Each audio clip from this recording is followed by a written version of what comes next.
RTM podcast show. To the world and them girls. Young Spray, Queen Ice Cream. How you mean?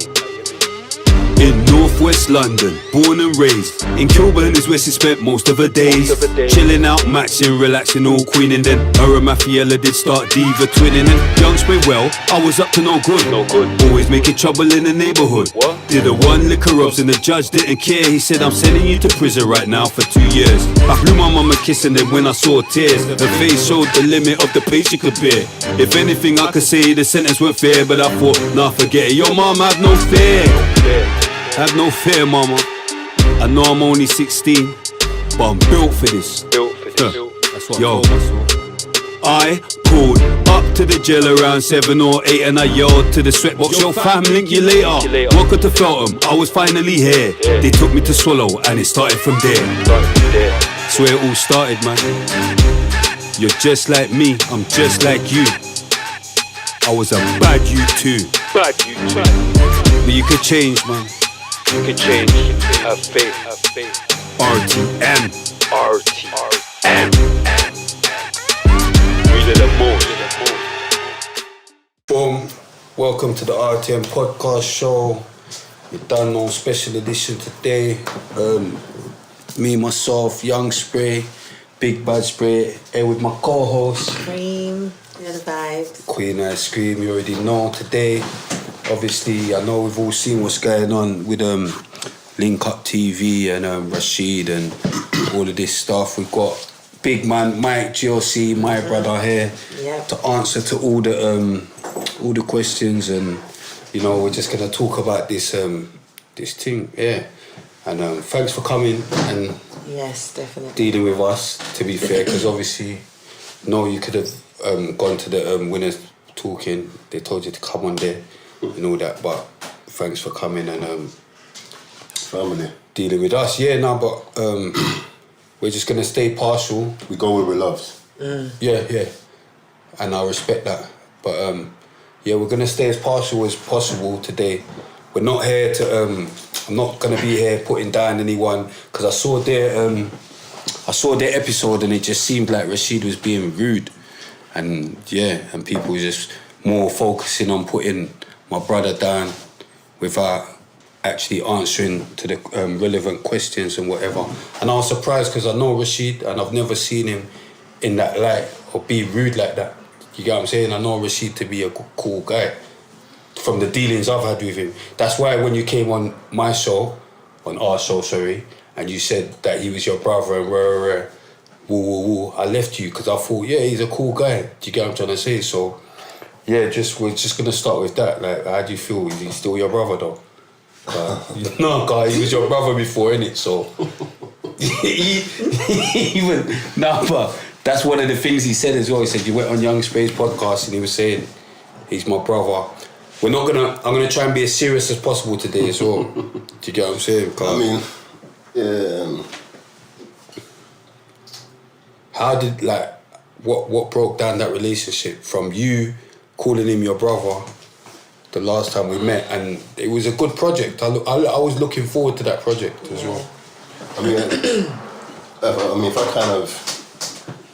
kind of go to the beginning of, say, my relationship with Link Up. I mean, obviously, as you know, like, man, I've been in this game for a long time, and I was here kind of before everyone came in. So when they did start kind of coming, Link Up would always hit me up, and Rashid was always a person who would always holler at me. And, you know, obviously, if I would have spoke about this earlier, I probably would have spoken a different kind of energy, but I've never phoned them. I had never phoned Link Up for anything in my life. So anything that's ever been done with Link Up, whether it was a behind bars, whether it was a project, anything, could always be Rashid or someone contacted me saying, yo, mate, we've got an idea. So that's always kind of been my relationship with them. And the Mother project, which Rashid, you know, says he made or he created or he put together. Mother was actually a freestyle. I had the lyrics for my last sentence, and I spat freestyle in my office, and I put that freestyle up. And then one day Rashid phoned me and said, yo, I've got a producer that I can put you together with, and we can we can make the song, and I'd love to shoot a video for it, and blah blah blah. So he put me with this producer Sky. Big up Sky though. Yeah, Sky's a good guy, brilliant, beautiful, and the music he made was great. So he put me together with Sky, and we started making the song. We made the song. Mother came out. It's been out for about 10 years now. And then later on, now recently he hit me up and said, let's make the song again. Now obviously that's off the back of a few other things. Obviously he spoke about the U channel, documentary. And yeah, we can get into all of that, but I'll just give you kind of like how I know them and what the relationship is. So when he phones me about this Mother project, he started this Mother project. And now we're here. Would you like me to fill in? No, because do you know what it is? I wanted the people to understand that you actually had love for this guy. I did. Because you don't like no one, yeah? I know you in it. So for you to even say that, at that moment, you must have actually felt that you had some form of love for him. I've good relationship. I've always looked at him, like how we mentioned that day when Jamal passed. And Joey vouched for this. I've got a text, so I sent a sentimental text out to the two of them. So I've always kind of had that, I don't really fuck with a lot of people in this thing, and I don't. And then, again, I'd like to kind of address Mike's stuff. I even call you BR. It's, sometimes I've said when this whole thing started, I kind of said to people, I need to start talking a bit more matter of fact. Maybe I'll keep it a bit too PC to where people think they've got a perception of it. But it's not that Mike's bitter.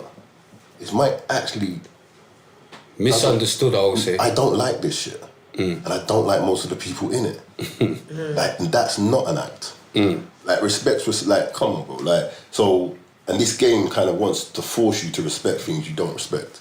And if not, you're a hater. And not to talk up. Yeah, I feel like as soon as you start to speak your mind or you talk up on a situation, you're labelled as bitter.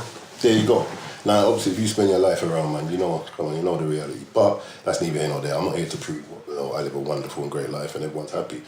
That's for everyone around me to determine, isn't it? So, the narrative that he needs to... let's just walk slowly, because we can get into why he's doing the narrative, what the purpose of the narrative is, why he needs me to be the enemy. That's actually separate issues to whether we was friends or not. Does that make sense? Yeah. No, but because even at that time, because I had a great relationship with Rashid, done the Beyond Bars 1, 2, and 3. But yeah, me and Rashid, as far as I knew, I thought he was cool and that. But obviously after my little thing or whatever, I remember Fumes asked me to come and do one interview for him, yeah? And I went and done that interview, and then it was supposed to come out on the Friday after I'd done the interview, but this was already planned. But I think that same week, Giggs' album, that Big Bad album, was releasing on that Friday. So he phoned Fumes and said, Spray's thing can't come out on that day because we're... So from that, obviously I was in an emotional state as well, you get what I'm saying? So I just went mad, obviously, made Fumes send me the file for the thing, and I just posted it on the Friday anyway on my channel. Okay.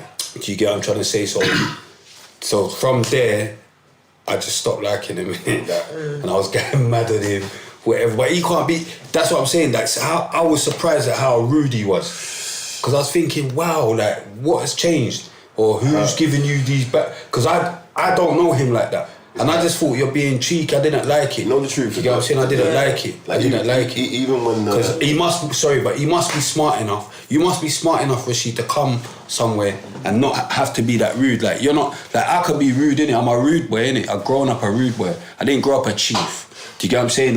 No, but that's just how... I see when people just... you want to be rude and all that. Don't like that. And I don't know you to be that guy. So if I'm seeing a different, and everyone's there, everyone's laughing, dog, this one, you lot must be chiefs as well. Cause I can't have a chief come around me and act out of line without me paging him, yo, calm down. Don't. You get what I'm saying? Don't be. You know that- no. no matter what. How did you find that interview? Truthfully? Like, didn't you find it very condescending? Because Yeah, when I watched it and I thought that Rashid was being very passive aggressive, like he was throwing a lot of shots in. If I'm honest, in that interview. if I'm truly honest, this is one of them moments that's gonna make people see, like, you're talking to a guy that was on the front of the newspapers in every newspaper, every magazine in the country with rounds of cocaine. You're talking to a guy who's had to go through, we've had to. So this type of energy, I was prepared for it. In other words, I know the information I'm sitting on. I know what it is to stuff that we can't even fully disclose, but we know. So as we're pulling those strings, we know what his next move's going to be, because we know he's forced to. And even when I watch him doing what he's doing, like I said, my solicitor said something to me, as you all heard today, which we're not going to repeat on here. So when he said that to me today, it's like, that made perfect sense. That makes absolute perfect sense. Yeah. To the same conversation. So the moves are, I'm not looking at Rashid. I'm looking at a man who thinks he could possibly be in a lot of trouble. Do you see where I'm coming from? Now I know this, and you see me, bro. I'm not an evil person. Spirit will tell you, I'm a madman. Yes, I'm a madman, but I'm not a bad person, bro. And that is my known energy. What do you think my relationship with the man is? But that's what surprised me with Rashid, because I don't know Rashid to be an evil person or a bad person. So that's why I didn't like. I thought, no, you're the good guy. You get what I'm saying? You're supposed to be the good guy. I know you to be the good guy. So where's all this bad boy energy coming from? Do you understand? Necessity. Like, it's necessity. I didn't get it. But then, in privy to what you heard today, when we was talking about what we believe, the actual real structure, what's actually happening, it makes sense. I'm not looking at him as an individual, bro. Like, this is what I want to make clear to people as well. He needs to make this about me and him. This isn't about me and him. I'm moving on from that, bro. He's one of many. This is as we know, as we're discussing, as we're realizing, me and you realize something today, crazy. You see where I'm coming from? And that's another name. GRM Daily. No, but I ain't got time for all of that. That's what I'm saying. This is really the more podcast. We're gonna talk about stuff. Shall we break it down for a little bit though, just for like everyone, like just get into it a little bit? So do you want to just give a little?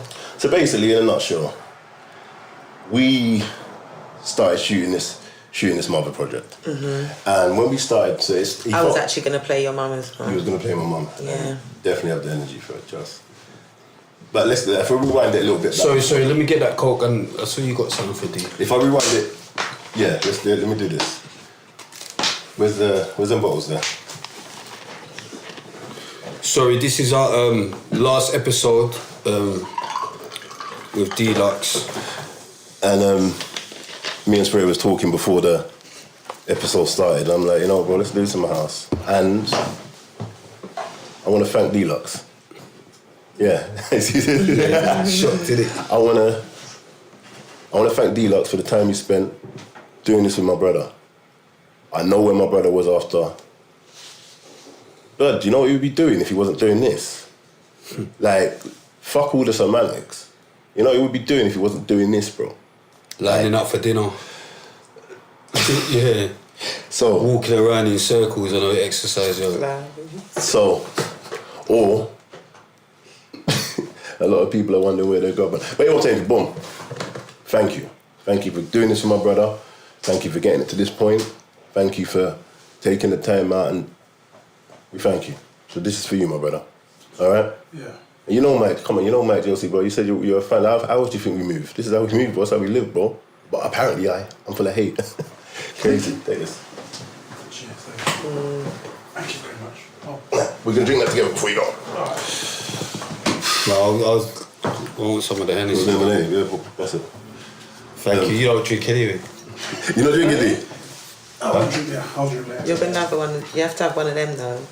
Yeah, I'll drink a bit later. I need to focus on this. He's got thank you, Deluxe. Thank you. Love, my brother. Thank you for. But yeah, let's break it down.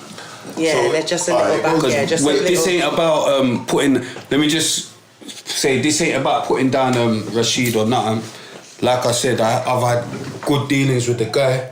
I just didn't like the rudeness of it all, and I just didn't think it was called for. You know, because so back to the So mother. So this project came about, and he approached you about but slightly before that there was a slightly before that when he was talking about the U Channel doc. One of the things that when he follows me for this doc, he follows me saying he's put together this U Channel documentary, blah blah blah. And I won't lie, at first I didn't want to do it at first, and he knows this. And if you can ask DJ Ironic, you can ask Scorch, you can ask anyone. Ironic will remember when they was filming at Tesco's, and I walked past, and Rashid's telling me, so I thought you said you couldn't film today. I'm like, for fuck's sake, I was trying to duck it for ages, but eventually I shot it. And then when we shot this U Channel documentary, about a month went past and I saw the trailer. So when I seen the trailer, I've popped up for like less than a fraction of a quarter of a split of a second, and I phoned him like, bro, take me the fuck off of this shit. He's like, why? I'm saying, bro, we're not doing this again. Cause I watched the Grime original thing before, whatever it was. They always take the piss. Yeah, so all this rewriting of history and all everyone, I'm not interested, because you know what, like I hear my name come up so much in podcasts about things, and I hear people have so much opinions about my name, and frankly, I'm tired of it. You know, people sometimes like, why has Mike got such an attitude? And I think to myself, well, if you sat back most days and heard people talk about you, and they don't know, I've sat back and heard other podcasts have whole debates and disrespecting my name, and I've sat there and watched this, and that this is calm, and this has been going on for years. So this is, and they wonder why I don't like no one. That's that. So anyway, I'm looking at it like, see this rewriting the history. I'm not on that. So just take me out of the book. I really don't give a shit. And that's another thing I want to make really clear as well. This whole bit about careers and all this shit, bro. I have no interest in being within the confines of this entertainment business. I promise you. So he because on the podcast he made out like it was that you was upset about the trailer. So you're saying no, I was upset about the trailer. Yeah. So I'm saying, yo, take me the fuck off of this, bro. We're not doing this again. You see this rewriting the history shit? I'm not on that. You see that? Take me off of it. Just keep me off of it. It's cool. Nah, Mike, it's not that. You shame me. You know, you went and bought the letter to my girlfriend. But he was, bugging me for a little while, because I'm saying to him, bro, here's the truth for the U Channel. All the people that you lot keep on pushing to the forefront, in U Channel days, they didn't exist, bro. The biggest acts on U Channel was me, Chung Family, and Kalashnikov. That was it. So like, the rewriting, the pushing people to the forefront, it's been going on for years, and I've had to watch it for years. So I'm saying, just take me off of it, it's not a problem. Anyway, he changes the tune, he kind of says, we're not, no, Mike, let's do this thing. So we kind of start engaging throughout that period of time. And then he hits me about mother. Now, this is my family. He hears me about something. He hears me about this song, and he says, "You know what, Mike? Boom, boom, boom. We should do Mother." And he gives me this whole emotional spill. And on that very day, I said to him, "Bro, if we're gonna do this, please let's not do this messing around thing. Like, let's not do this thing where you disappear for a week, because this is about my mother." And that's one aspect of it. The other aspect of it is creatively. I'm not making Shiro's story. Humbly, I'm a creative, actually, bro. Humbly, I know what I want to film. I know I know what I want to do. If we're making a film, cool. I'll do the storyboarding. I'll write the script. We're planning. What budget you working with? Where are we shooting? I know you ain't got, because remember, producers do one or two things. You've done dubplate drama before, so you've had experience. I wrote dubplate drama, humbly. Well, someone wrote it, but I done all the rewrites. Truthfully. But you just had the experience. So I know what we're doing here, and I know what they're not doing. Because producers come with two things: time or money. You're not coming with either, so I know we've got to work this out. It might be a thing where I put up half the dough, but rather than be transparent with man, because you need to play a role. You can't have transparency if you've got to play a role, can you? So this is what Rashid does. So anyway, I was going to him from the beginning, bro, if we're doing this, please let's not do the fucking around thing. Because number one, my life is not set up for, I don't need this in my life. You're bringing, look at this wall, bro. Humbly, this is a light day. My life is planned to the T. If I'm out by an hour from morning, my day is fucked. And can I just say, there's no dark and cold DVDs. I checked the whole room. You get what I'm saying? I quickly had to check the whole room, just to make sure there's no dark and cold DVDs. So Big up Dark and Cold. Now big up Dark and Cold. And you know what? But you know what crap me up? When he said that, that's what I'm saying. That level of disrespect. Dark. Let me tell you Dark and Cold. No. But you don't know about Dark and Cold. Let me tell you Dark and Cold. Dark and Cold. Ran a shop in West End for over 20 years, bro. Now, if you come from where man come from, do you know how much money you have to be making to run a shop in West End? Before social media. Alright, before social media. Check that. And they had their own clothing brand, which all the grand. So when he's doing that disrespect, I'm looking at man like ghetto, like really? Come about Dark and Cold. Let's not get anyway. Fuck all that. So they built an industry when there wasn't one.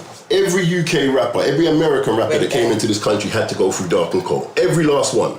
Yeah, the Fight Club youths, when too much went to America, when Professor Dill got his deal, they went Dark and Cold, they linked me. So my point is, even that level of disrespect there, which is fine, and what people don't, all that DVD that Dark and Cold made, I was the first person in Europe, including Pop Acts, to have a DVD, bro. That's what Dark and Cold done. We set the blueprints for manufacturing after that, bro. That's what Dark and Cold done. Anyway.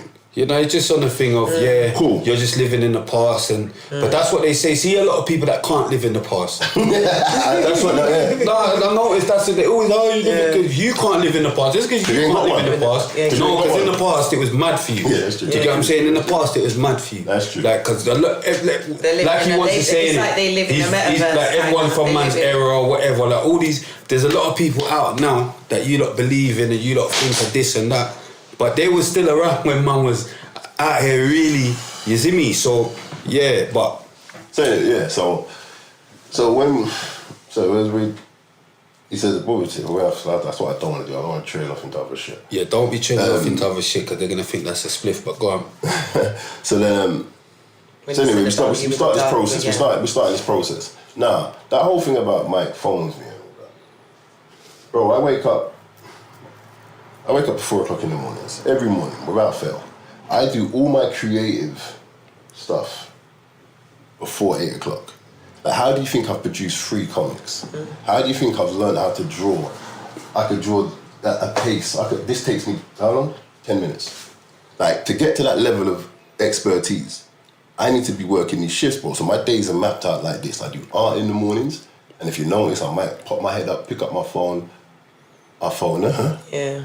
8, start the day again. Now I phone a couple people because I know, so I might phone business label, boom, boom, boom. Then I get back to artwork until 11 o'clock.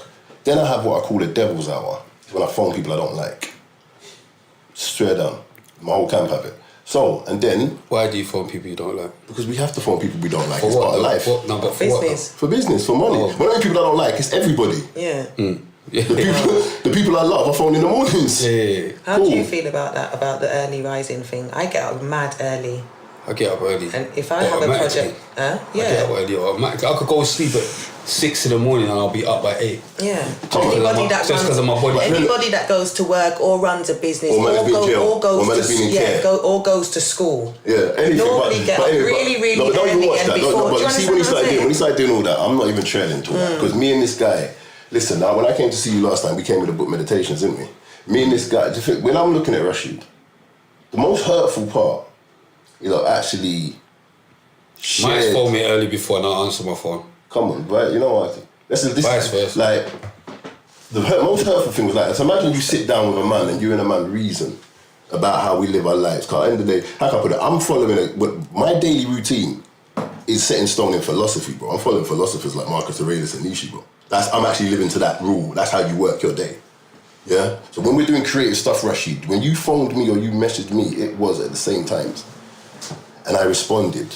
That was called communication. That has nothing to do with what the breakdown was. The breakdown was, if I message someone and 2 weeks later, he's read the message and hasn't replied, there's something not right here. And if I know that you're going to do this, and I've asked you not to do it before, then we've got to bring this to an end. So let me get to the point. So, we start doing this project, and we get into about week 1.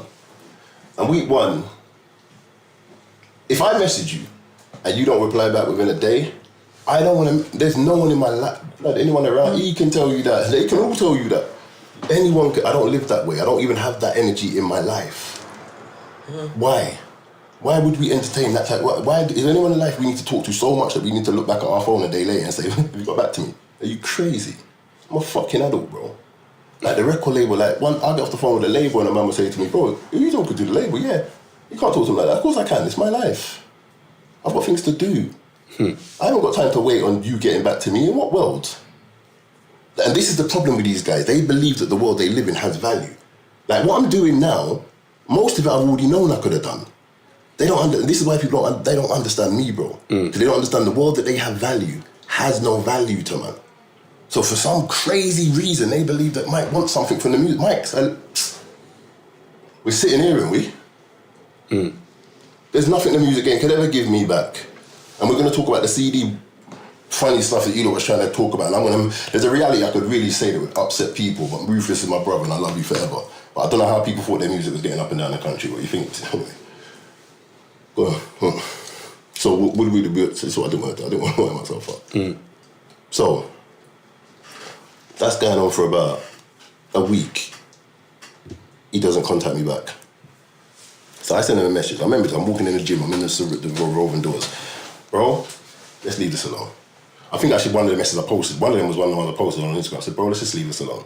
When you get the time to do this, and it's no problem. There's no problem with that. Let's leave it alone. He hits me back next morning at about 6 o'clock. Saying, nah, Mike, it's not that. Boom, boom, boom, boom, boom. All right, cool. Now, if you're around me, if you're around me, bro, you know me. I know I live like this, and I don't want to overemphasize, but anyone in this room, bro, money gets made in the margins. Money is made in time. To survive, like, people can criticize my career till the cows come on, but sometimes they forget that, like, I'm 10 years before everybody. Yeah, because that's one of the things you were saying is like, oh, you know, like to say you're bitter because you never had success, but my thing is, success is exactly. What is success? Individual. Bro, if you look at that bookshelf, you're going to see the definition of success. And it definitely doesn't correlate with what they're talking about. Do you understand? So we're cool. That's not even the issue. Because success is, I don't want to talk dumb shit, but bro, when I sketch something that I know people, bro, I can draw a person's jewelry collection in value. Now, I'm drawing pictures that are worth 8-6 bags a piece. The last 2 went for that. I feel also humbly, fuck all that. I feel also like there's creatives and there's people that live off creatives. So I feel like when there are 2 types of people, it's going to be hard to explain it to them anyway. Do you understand what I'm saying? You see, by midday, I look at half of the day gone by already. My alarm goes off at 3 p.m. every day. You see, when that alarm goes off at 3 p.m, that to me, if I ain't had everything done by then, because that's even to me like the end of my day, and that's at 3. Because you're a mother and a creator. Do you understand what I'm saying? And someone with a real life. So, to me, at the beginning, if I've got something important happening, I wouldn't even choose to hit anybody up at 11 or something. That's late to me. But then, like I said, truthfully, I think we've been talking about that for too long, because truthfully, that it's not even real. What you were saying is not real. So even talking about that, it doesn't make sense. It's not real. So, but what the hurtful part about that though was like the way I'm talking here, like I'm talking with this guy like that. Like I'm sending you, bro. Like we're gelling. Like, bro, this is how you. Because remember, he's having money problems at the time. He's moving. There's all types of shit going on. He's asked me about, Mike, how do you do X, Y, and Z? And we're reasoning. But he's saying that's why he's hurt. Because he thought, do you know what I mean? Because why did you come out with him on social media? He's hurt because of the result, but we'll get to that in a minute. So you know, that's going. So anytime we was doing this whole thing, if there was ever a period of time where I felt, bro, I'm not on this, he got the page. Now, we had the last final talks, because I'd always been kind of iffy, because if you know Rashid, you have to be iffy, because this is about my mum. And even when I was speaking to Ice can vouch for this. That's why we never solidified who was doing the role. Remember how long it's taken us to solidify who was going to play my mum? Because we can't organise a casting yet. I don't know what this guy's doing. So I'm doing my best to kind of work to a producer who's not talking budget or time. I'm doing my best. You know what I'm saying to you? So, and then again, this is about my mum, and I'm not making some shit. So I'm doing all I can do. And like I said, I could show everything. I'm storyboarding. I'm writing the scripts. I'm going mad. I'm waking up at 4. This has to be right. And when you hear you've heard how it sounds. I've already had 4 offers on it now. You hear how they're talking about it. It's crazy. So I'm making sure this is right. You get me? I'm making sure this is the best piece of work I've ever done. This is what I'm doing. See, when I started, and that's another trajectory. We're going to get into that, like what I do here. I look inside myself and find my talents. I've got no other mission here. None. Not to make money, not to be popular, just to keep on finding my talents. That's all I want to do. So this was a moment where like, yo, this is that moment. This is my life. I can define all my talents. I can storyboard this. I can write this. I can cast this. I've run casting agencies. I draw. This was that opus and all that. I know this guy's a bit wonky, but if he can just stay on track for a little minute, we can get this done. And I don't even mind giving him the credit for it, like his piece of credit, because I really know he's not going to get that because you haven't done nothing. The music's been provided by the producer. You never paid for anything. You haven't paid for anything. You've never done anything towards this project ever. So this is my project. But you know what? And I said this. You see me, bro? I live like this. If a man even gives me a belief, I'm gonna honour that. So the fact you even phoned me and said, yo, let's do this, you've now installed me with a belief that I didn't have before. So even if I'd done the whole thing by myself and I just used you to pick up the camera, it wouldn't matter because you installed the belief. That's where I'm at with this guy. You know what I'm saying? Made an agreement as well. Cool. So when so this process started, and you know it's going on, and you know she can vouch for all of this. And then there's one, he's supposed to be coming to the studio, he doesn't come. Then one final day he comes, we have a big sit down and reason. And the truth, he gives acting like the song was finished. It was never finished. Remember you heard it? And I still have to go re-record all the bits? Yeah. Yeah, that's as far as we got. So, we sit down, we have this moment, we're going to get this done. And I'll be honest with you, there's time, on that day, there's a conversation that we had that now, at this point, makes perfect sense. But we're speaking, anyway, after that, let's get this done. But he's going through this thing, he's shooting this process thing, and I can tell something's not going right. What processing? This new program that he's got out. And I can tell that something's just not going right, because now he's shooting this, he's got less time, he's more hurried, he's just not in the same space that he was in before. It's like what D-Luck's done. So then when we get to the point where it's like, all right, now you're just kind of, I'm busting my balls here, I want to get this project together, but you're taking the piss now. So then the final straw was, bro, there was a day I woke up, I've got this project, and I'll show you, the screenshots are there. I've sent the guy an essay. So when you're talking about phoning off his phone, no one ever rang off his phone. But I tell you what I did do, I sent you the emails you were supposed to get. I sent you the information, I sent you the scripts, I sent you all the shit that you were supposed to get for that day, for that project that we was working on. You feel me? Boom. There was one day I sent him everything. The scripts we're done, storyboarding, everything. I've been up like half the night getting the shit ready because I need to, remember working on the timeline. As far as I knew, you're talking timelines and all that. So I think I'm working to a timeline. I'm trying, and I know I ain't got that time in my day. I've got things to do, bro. Like, I don't know what, that's what I'm saying, I don't know all the rappers you talk about, but some of us don't rap for a living and we still make our money.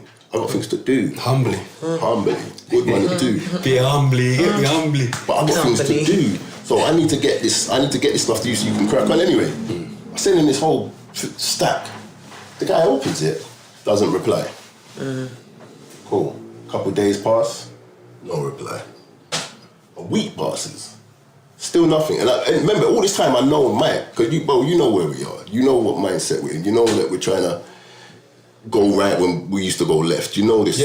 Man sitting there like, I don't want to. Because that was one of my things with that. Because I don't know about you, Cream. No, but that's what's hurtful about when I was watching it, and he was like, you ain't seen it yet, innit, D? But when I was watching it, and he was like, oh yeah, Mike was phoning me, like from whatever hour, bruv. You was up though. Yeah. You was awake. Yeah. And then forget, wait, sorry, Mike. Forget that he was phoning you and it was early. You was awake. Do you get what I'm trying to say? And it's not like he said, he phoned me and he woke me up out my sleep and do you get what I'm saying? So a man's phoning you. Taking on all that. You haven't even answered. But see with me, I'm just saying with me. With me, no, he's saying that would get story. me mad. That's part of the story. Yeah, it will get me mad. Do you get what I'm trying to say? No, but what I'm trying to say is all that part, that's the concocted story. So when he said that you was ringing him on WhatsApp non-stop for over and that's all lies, what he was saying then. If I ever rang that guy, if I ever rang this guy in the morning. He won't hang up unless you hang it up. He said you was ringing for an hour. If I ever rang this guy in the morning. Why for that though? It would have been to say. If you rang him for an hour, why for that? Why for that? If you rang him for an hour in the morning, why for that? If I ever rang this guy, it would be to say the email's been delivered. It would be to say the scripts are there. It would be to say the storyboard's done. Like, bro, I'm a fucking adult, bro. Like, this is what I'm trying to say. When I'm listening to this guy, I'm looking at him like, hey, yo, Marcus, you know me like that? You know me like that? You know like that? You know me to ring off a man's phone and come on, bro. That is a why for that. If you're ringing for an hour in the morning. So anyway, but that's part of the story. He needs that to be part of the story to lead to the reason. Come on, you know. So anyway, when that happens, it gets to like, but in this time, I can't get hold of him. And when he talks about Mike can get hold of me, you dickhead, if I could get hold of you, you wouldn't be here. Like, I can't get hold of him. And I don't want to involve Joey at this point because Joey's he's not on the Bro, Joey was your bridge. Why are you switching on Joey now as well? Check it. I don't want to involve. Joey was cool before. I don't want to involve with Joey. You got Joey though. But the maddest thing, Joey knows all the truth. Joey could end this whole thing now. You know, like that, just by opening his mouth. But that's not something. Forget all that. But I couldn't believe you switched on Joey. At that point, no, Joey's worse than him. At this moment in time, in my head, Joey's worse than Rashid. Joey's cool, Why you man. say that? Because Joey knows the truth. Yeah. Joey's cool. Does that make sense? Bro, Yeah. he's batting for that. You know when he's just batting That's up what the I'm wrong not side, even. innit? I'm not even getting into that. Allow Joey. But even Taddis knows the truth. Like fuck it, is what it is. So I have to. So I'm messaging Taddis all this time, like bro. And I don't want to get Joey, but I'm messaging like bro. And I don't want to really message my man like that. Yeah, allow Joey, man. But bro, what's going on? What's going on? He still ain't got back to me. So obviously, by week 1, and he hasn't got back to me, I've already scrapped this in my head. It's gone. You know what I'm saying to you? But now, I want to see what type of dickhead you are. So this is what I'm saying, silly stuff to Taddis. Like, yo, tell my man to phone me now, you know, we got problems. Boom, boom, boom. Yeah, because it sounded like a bullying thing. No, I'm telling my man, because I know, at this point, I know he's not phoning me. At this time, it's over, it's dead. It's been over a week now. Okay. You know what I'm saying to you? At this point, it's like, you know what, bro, fuck this. Tell my man to phone me, tell him to fuck. Now the attitude changed. Because he's already said that he called it off because of... When he's called it off after I threatened Taddis. Okay. Does that make sense? He said he called it off after you put money on his head. No, I threatened Taddis like, yo, tell my man to do him something if you don't phone me. Yeah? Okay. Then Taddis is sending him, then he's phoned me like, yo, Taddis said Red. He says, yeah, bro. And now we started arguing.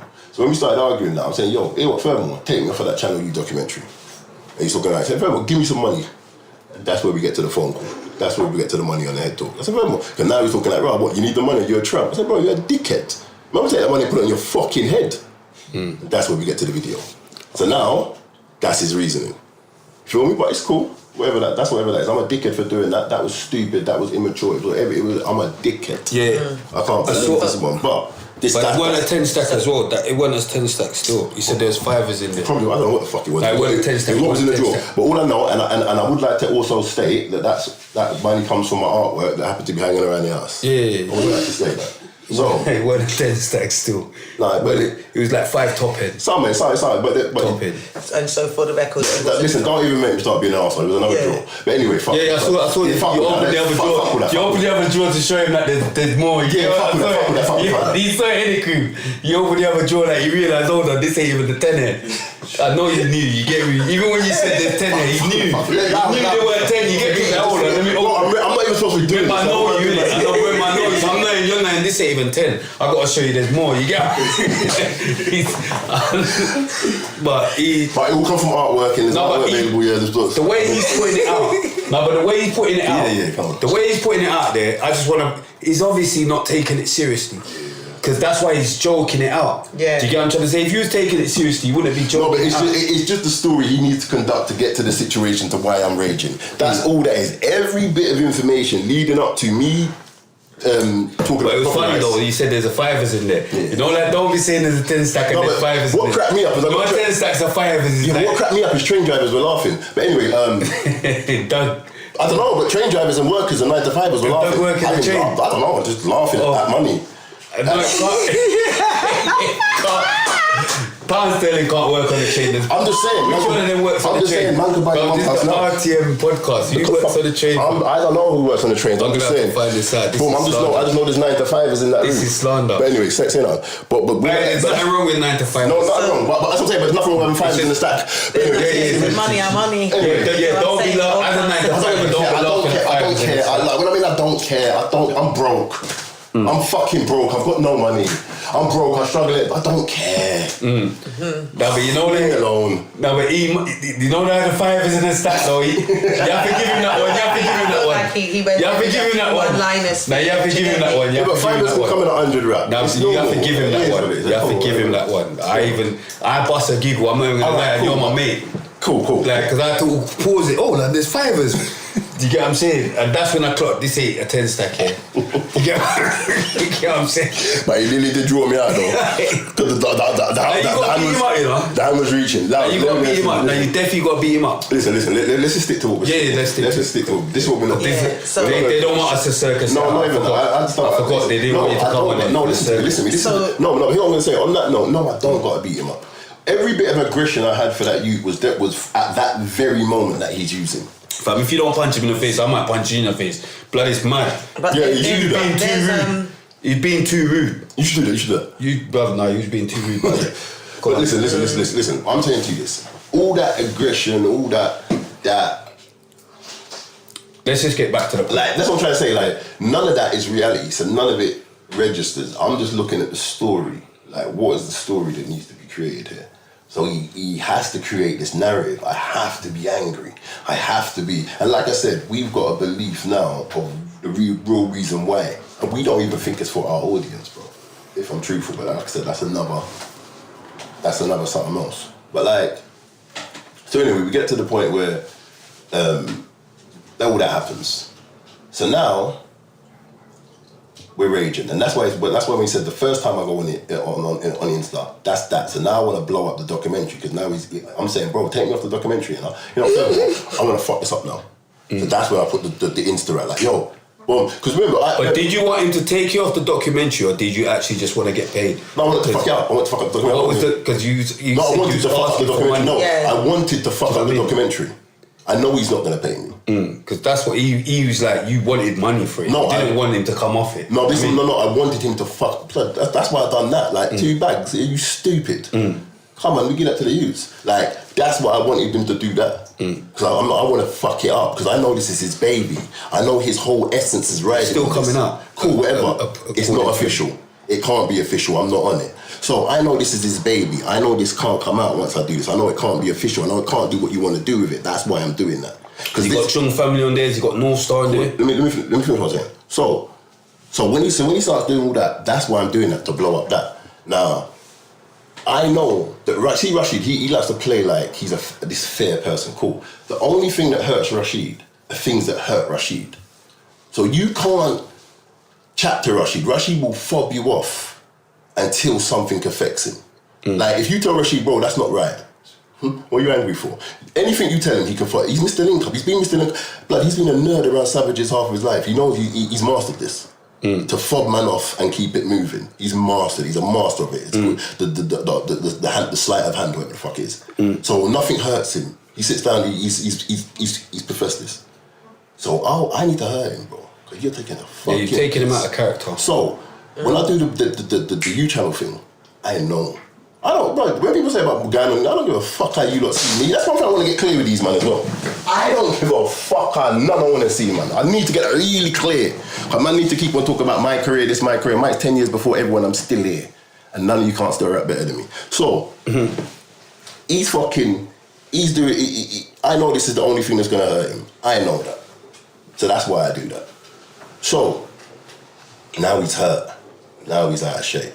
So now I know he's going to do the videos. And the funny thing is, there's a girl that's working for me at the time. And as soon as I did that, I said to her, grab the videos. She's like, why? I said, grab them. And as she's grabbing them, I swear on my mother's grave, as she's grabbing them, he blocks them. Caught him. So I caught him. So the blocking came directly after you done your... No, they was off. They was down.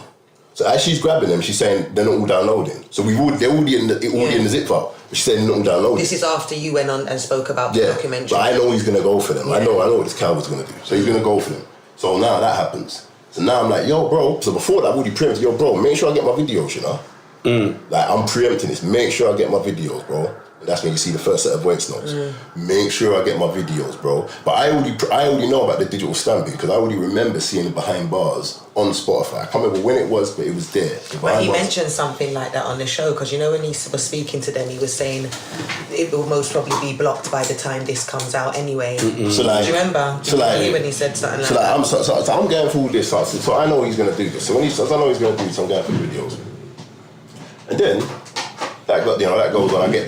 That rage goes on for about a couple of days. Like, I'm going mad for a couple of days. Like, bro, where's my fucking videos for about a couple of days? Then he finally sends them to Sky. sends a big zip file to Sky, but it's the original videos. So Joey, I think Joey's grabbed them. And this is where a bit of a mistake's been made. They've grabbed the original files. So I've got all the original files. Because obviously I've had copies of those videos before that I've grabbed, but they're not the original files. So I get all the original files. So that's about a day that takes. When I go to and if you see all the voice notes that I put up, you'll see me say, Joey, I'm gonna go and upload these. The digital stamping better be off. I go to yeah? On to Joey, you know.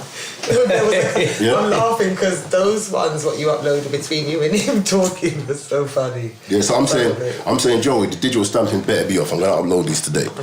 Everyone. So when I upload them, this is when I see, because I've got the same files, remember? So this is when I see the base N.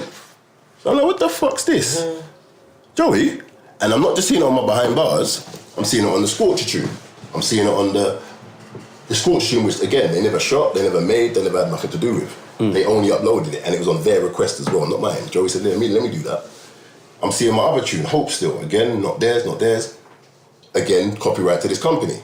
There's another, I'm seeing Mother, but Mother we managed to get back, and I'll tell you why. So, I'm like, Joey, what's going on here? Why is all my copyright? So it's told me two things. It's told me all my songs are copyright's been given away, and they've been monetizing it. Remember, we've always had a relationship with Link Up for promotion. And yeah, there's a level of monetization, but you wasn't consulted, you wasn't told at all that your copyright was given away, not your songs being monetized. Because if your song's just being monetized, it saes we're collecting your copyright on behalf of. Yeah. No, they own my copyright in my back end. Joey, what's going on? I don't know, Mike. I don't even know who that company You need is. to pause there just quickly. So basically what you're saying is, if I upload my video with Link Up TV, yeah, they literally can just take my copyright and just change it over without my knowing. No, it's gone. It's never yours again. It's never yours again. Once you upload Link Up, that copyright's not yours again. Unless you have a situation where that might be digital distribution, management, record label. See, Link Up's thing, I don't see, there's certain parts it's going to get into because certain parts we can and certain parts we can't. Because we're looking like this might be bigger than what we think it is. My lawyer's rubbing his hands. When I'm telling him certain things right now, he can't believe this. They're laughing at that as well, the lawyers thing. They can keep on laughing till their cows come They home. can't believe he keeps saying his lawyer. I know. I swear, they can't believe he's like, get the lawyers, I've got my lawyers. I know, we want to see Yeah, them. he's like, I've got my lawyers. By the way, as we do that, He's like, I've got my lawyers. Now listen, Get your lawyers to talk to my lawyers. He can't believe As we do that- He can't believe he keeps saying lawyers. He can't. listen, as we do that, I've got notes from him here. One of them is, he wants me to make this very clear that when he's talking about lawyers and where's the emails, this is the note. Your lawyers are... He can't believe it though. Your lawyers are in the process of preparing a preliminary notice claim to base 79 and only once their side of things is clearer will we be able to contact Rashid. And Rashid knows this. So basically we need to get a base first and ask them exactly what the scenario is, ask them exactly what's going on, what the deal is and etc. And hence why we think Rashid's really doing the campaign. We think it's more to... Anyway, yeah. So they want to contact them. And then we'll get the information back, and then we'll contact Rashid. But as you know, Rashid is not registered to any companies, none. And that's something else which is turning out to be the other thing yeah. So back to this as it is. I go to upload. I'm telling Joey, yo, bro, when are these things coming off, bro? He's telling me it's been done. When we sent them the email, they're going to take off. But Joey don't even know who this company is. So I'm wondering, Joey, why don't you know who that company is? Because Joey's thing, he's with a different company. Joey doesn't know who Base Lab is. He didn't know who they was. Allegedly. Yeah, allegedly he doesn't know. Allegedly don't know. So Joey, who is like one of the face of Link Up TV, innit? Because you don't see Rashid. Joey's a number 2, man. No, I know, but that's who everyone sees. No, but that's what I'm saying. He's a number 2. Yeah, Rashid's the number 1. he allegedly. So allegedly, Rashid. Joey Clipstar doesn't know who Link Up TV's Well, partners he said are. to me he doesn't know who Base is. He said to me he don't know who it is. But Rashid said that's their partners. Yeah. So how he doesn't know who their partners are. Joey does splits with another company. Right. So I go aware of that one. So anyway, he said he doesn't know who they are. So I'm saying, bro, it needs to come off. And as you can see all the voice notes, bro, they need to come off. That goes on for about a week. All week he's telling me they're coming off. He's sending me emails. Might upload, take them down, re-upload them. It's going to be done. Took them down, re-upload them about 3 times. Nothing changes. I'm like, Joey, then you see the voice note. Joey, what the fuck is going on? boom, boom, boom. Now I'm getting pissed again. But he guaranteed me one more time. Now, if you go onto my Insta, there's a message that I sent to Joey. Look, bro, man's. I don't want this energy in my. You see, when I started this journey with Rashid, and my girl will tell you, bro, the biggest thing for me is energy, bro. What energy are you letting in your life every day? I wake up and draw this bitter, angry. You're not, bro. Do you think you draw this bit angry? I'm gripping the pen. You're a dickhead. I'm in a place of harmony when I'm drawing, when I'm working every day. So I want harmony in my life. So if I'm engaging with people, bro, my cousin then will tell you everything we deal with is harmony. So if I'm engaging with people, I need harmony, and that means I treat you as you treat me. We have harmony. I don't deal with wrong or right. I deal with the balance of nature. See it there. So that energy I don't entertain, I don't have it in my life. So whatever picture he's painting, it's impossible. It's actually physically impossible. Like, are you a dickhead? It's physically impossible for that to be around, man. You know what I'm saying? Anyway, so when the thing's not coming back, there's a message I send to him, and I'm saying, you'll read it, it's not a thing. I say to him, bro, I don't want this energy going forward in my life. I've got things to do, and especially when you know you got so many good things coming. You know the project we got coming up with. You know, like, so I want to be there. I need to be there. So, bro, tell him he can still put me on that either thing if he wants. I don't care. Like, I don't want to fuck up his dream. And furthermore, if I'm in the history of hip hop, leave me there. If he wants to take me out, but don't disrespect me and reel me up again. But while I'm doing all this, I'm thinking that this is my videos are in the process of coming back to me. So I'm just waiting because Joey's told me it's happening. Another week after that, Still nothing. Now I'm mad again. So now now we're at, Link Ups took my copyrights, and now I'm doing them out. Now I'm hitting my solicitor. Now I'm on that, yo. Is that when you took it to social media? Yes. So that's when we go social media the second time. The first time was when me and him had the argument. The second time is now I've realised, hold on, this ain't coming to me. Because now I know you don't care. Because sorry, I thought I'm forgetting a vital part. The last proper conversation I had with Joey, was Joey's telling me about Mike. Don't know what to tell you. Nothing I can do. Do what you got to do. From there, 20 minutes later, social media. Yeah? So now we're on social media. Now I know you lot don't care. So hear what now? Someone's going to pay for this. And I'll be honest with you, when I first started this journey, truthfully, I just wanted to cost them money. That was the first initial move. I just wanted to cost you lot money. And I wanted to get my rights back and cost you lot money. That was the initial car. Something's wrong here. But the more I'm getting into what's happening, it's crazy, isn't it? This is not just them too. He's even owning up to that. He's saying that they'll do it. He's saying they'll do it. Not hold it. So basically, what you're saying is they're not holding on to it. They've sold them. They either sold them, or they've leased them, or they've given them, one of the two. But they're not yours and they're not theirs. So, and all these times, what these lot don't know, and when he's always perpetrating my little brother, Jamal, this, and we're going to do this before you go. I'm going to show you the statements I get back from Jamal's people. I'm going to show you the splits I get. I'm going to show you where it's told me what regions, when and where they go. All this time I'm engaging with them lot. The people Jamal left me before he left there. God rest my little brother. So I know what's going on, and they can't work out what's going on. And this is how we got Mother back. Because luckily enough, the producer of Mother, and he said to say he's never been paid a penny from Mother ever, and it's always been on there. But the producer registered with PRS. Sky registered with PRS, not just after we made it. Registered the beat, and he registered me with it. So when the label's gone for them back, there's been room on Mother, because PRS had it. So we managed to get Mother back. So when you see Mother, it says Orchid, which is the group, which is Jamal's people, them, on behalf of my GLC. So Orchid done in Invisible Tears. There you go. And like I said, you could own them, no problem. It's they're accountable. Feel me? That's what accountability looks like. Not that, bro. So what you've done is either given, sold, or like, or you have fuck, or there's no link up at all. And that stuff we don't want to, like, there's more stuff we could go into, but we don't know the answers to them yet, so we can't do it. And I've said to my lawyer, I'm not going to do it. Like I said, this is my brother's firm, and we're going to be on this. So we're not going away. This is going to be going on. So we've got initial preliminary things to do. But it's looking like Link Up, that not only do not exist, it's looking like there might be more to it, bro. And with a few of them as well. And I'll tell you the truth, bro, like even in my stories right now, I'm seeing certain people underneath them. And I know there's people looking like, yo, you see if they, Because it's not if no more, because what's been going on is what's been going on. That's it. It's just a matter now of like, who, to the extent, and how many. You feel me? Yeah. That's what it is. So what Rashid thinks I'm arguing with him. I'm not arguing with him no more. I'm past him. This is like, arguing with him just showed me what was going on. And my argument with him to this day is this. I still don't have my rights back. I still need my rights. So we still need the rights to my music. So you still have this company, as of this moment, still have the rights to my son's music, bro. That's how I see this. So and what it is, we call it what we think. This is when I'm speaking to the label. This is what we're kind of coming back with.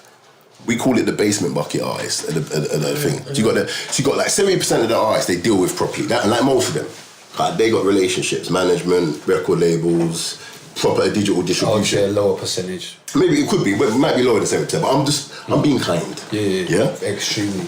And then you got the 30% who do they pay for their uploads, they're never coming back for their things, and that's going to stay on there till they die. That's who them lot are getting rich off. Mm-hmm. That's where they're getting rich off. You see where I'm coming from? That's what's popular. And that's something I know.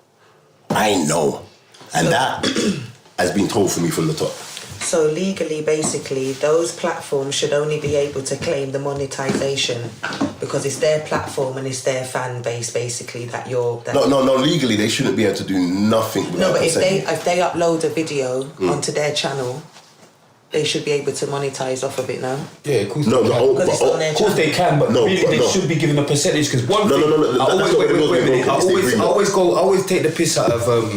I go mad at Fumes, yeah, and all that. But one thing I will give Press Play, with that plugged in thing, they have contracts, the artists come, they do their plugged in, they sign in, they get their money, they either get a set money or percent. Do you get what I'm trying to say? They get their money and they go where they're going. Yeah. That's why I have to put my, Press Play, boom, you lot are doing all of these places, see, all these link up behind bars that I've done, none of that was ever told to me or nothing. Considering how long they've been about, I'm sure that there's no paperwork or no agreement between them and the artist. When if money's exchanged and some form of service is being done, no matter where you go, there's some form of paperwork or something. Do you know what it is? Even morally, even if we don't look at it in business terms, see morally, because we're the creators, we make the music, whatever. Morally, you shouldn't be taking all up, at least give us a percentage of what we're, because alright, I understand it's your business, because they all say, oh yeah, but you're getting what you're getting out of it, I get that, cool, we go on, put on your platform, you're going to get us out there, I get that, but I'm saying, come on, even, you couldn't even give, not 20% is taking a piss, but you can't even give them 20. Yeah. No, you can't even give them, but you get what I'm trying to say, at this moment in time, you can't even give them back their music, but check this now, but you see, like I said, if he wasn't in defense mode, there could actually be a solution in the sense of listen, this industry this is a long place. It's been going monetization started when? How long have videos been getting monetized for now? I'm not sure. So videos have been getting monetized now. I don't know, but stations have lasted longer than videos have been getting monetized. So a lot of it is what he said in one of the interviews is actually I needed to protect myself. I remember when this first happened, and I'm telling Joey, yo, bro, you think I'm a dickhead? I know what you lot did. And what I'm saying to him, what you lot did is exactly what Rashid said. I needed to protect myself. But it wasn't just that as well. It was the labels and all the rest of them coming in for their shit as well. Can you imagine you've got to act on your channel and now he's signing a big deal. You got to protect yourself from everyone. You got to align yourself with animals. People that have got the digital know-how to do this. This is what they do. But what you don't realise, with these companies that you're aligning yourself with, some of them, companies like Base and companies like that, bro, they're technology companies. That technology might have been used for gambling before. Now they're using it for this. If somebody as a newcomer or unknown or something, gave their video to Link Up TV, and then 3 years later, or however much later, they've blown up now, and they're doing major numbers, and people are now looking back on their old stuff. So their old stuff is now getting thing. But they've got their copyrights. They're getting, so they can't claim anything, they can't claim any of that back because these are the things we're gonna find out now. What we do, that's what I'm trying to say. What is gonna happen next? We can't say. I can't say that. I don't know. But what has happened so far, we can. And what shouldn't be happening, we can. And it doesn't just apply to them.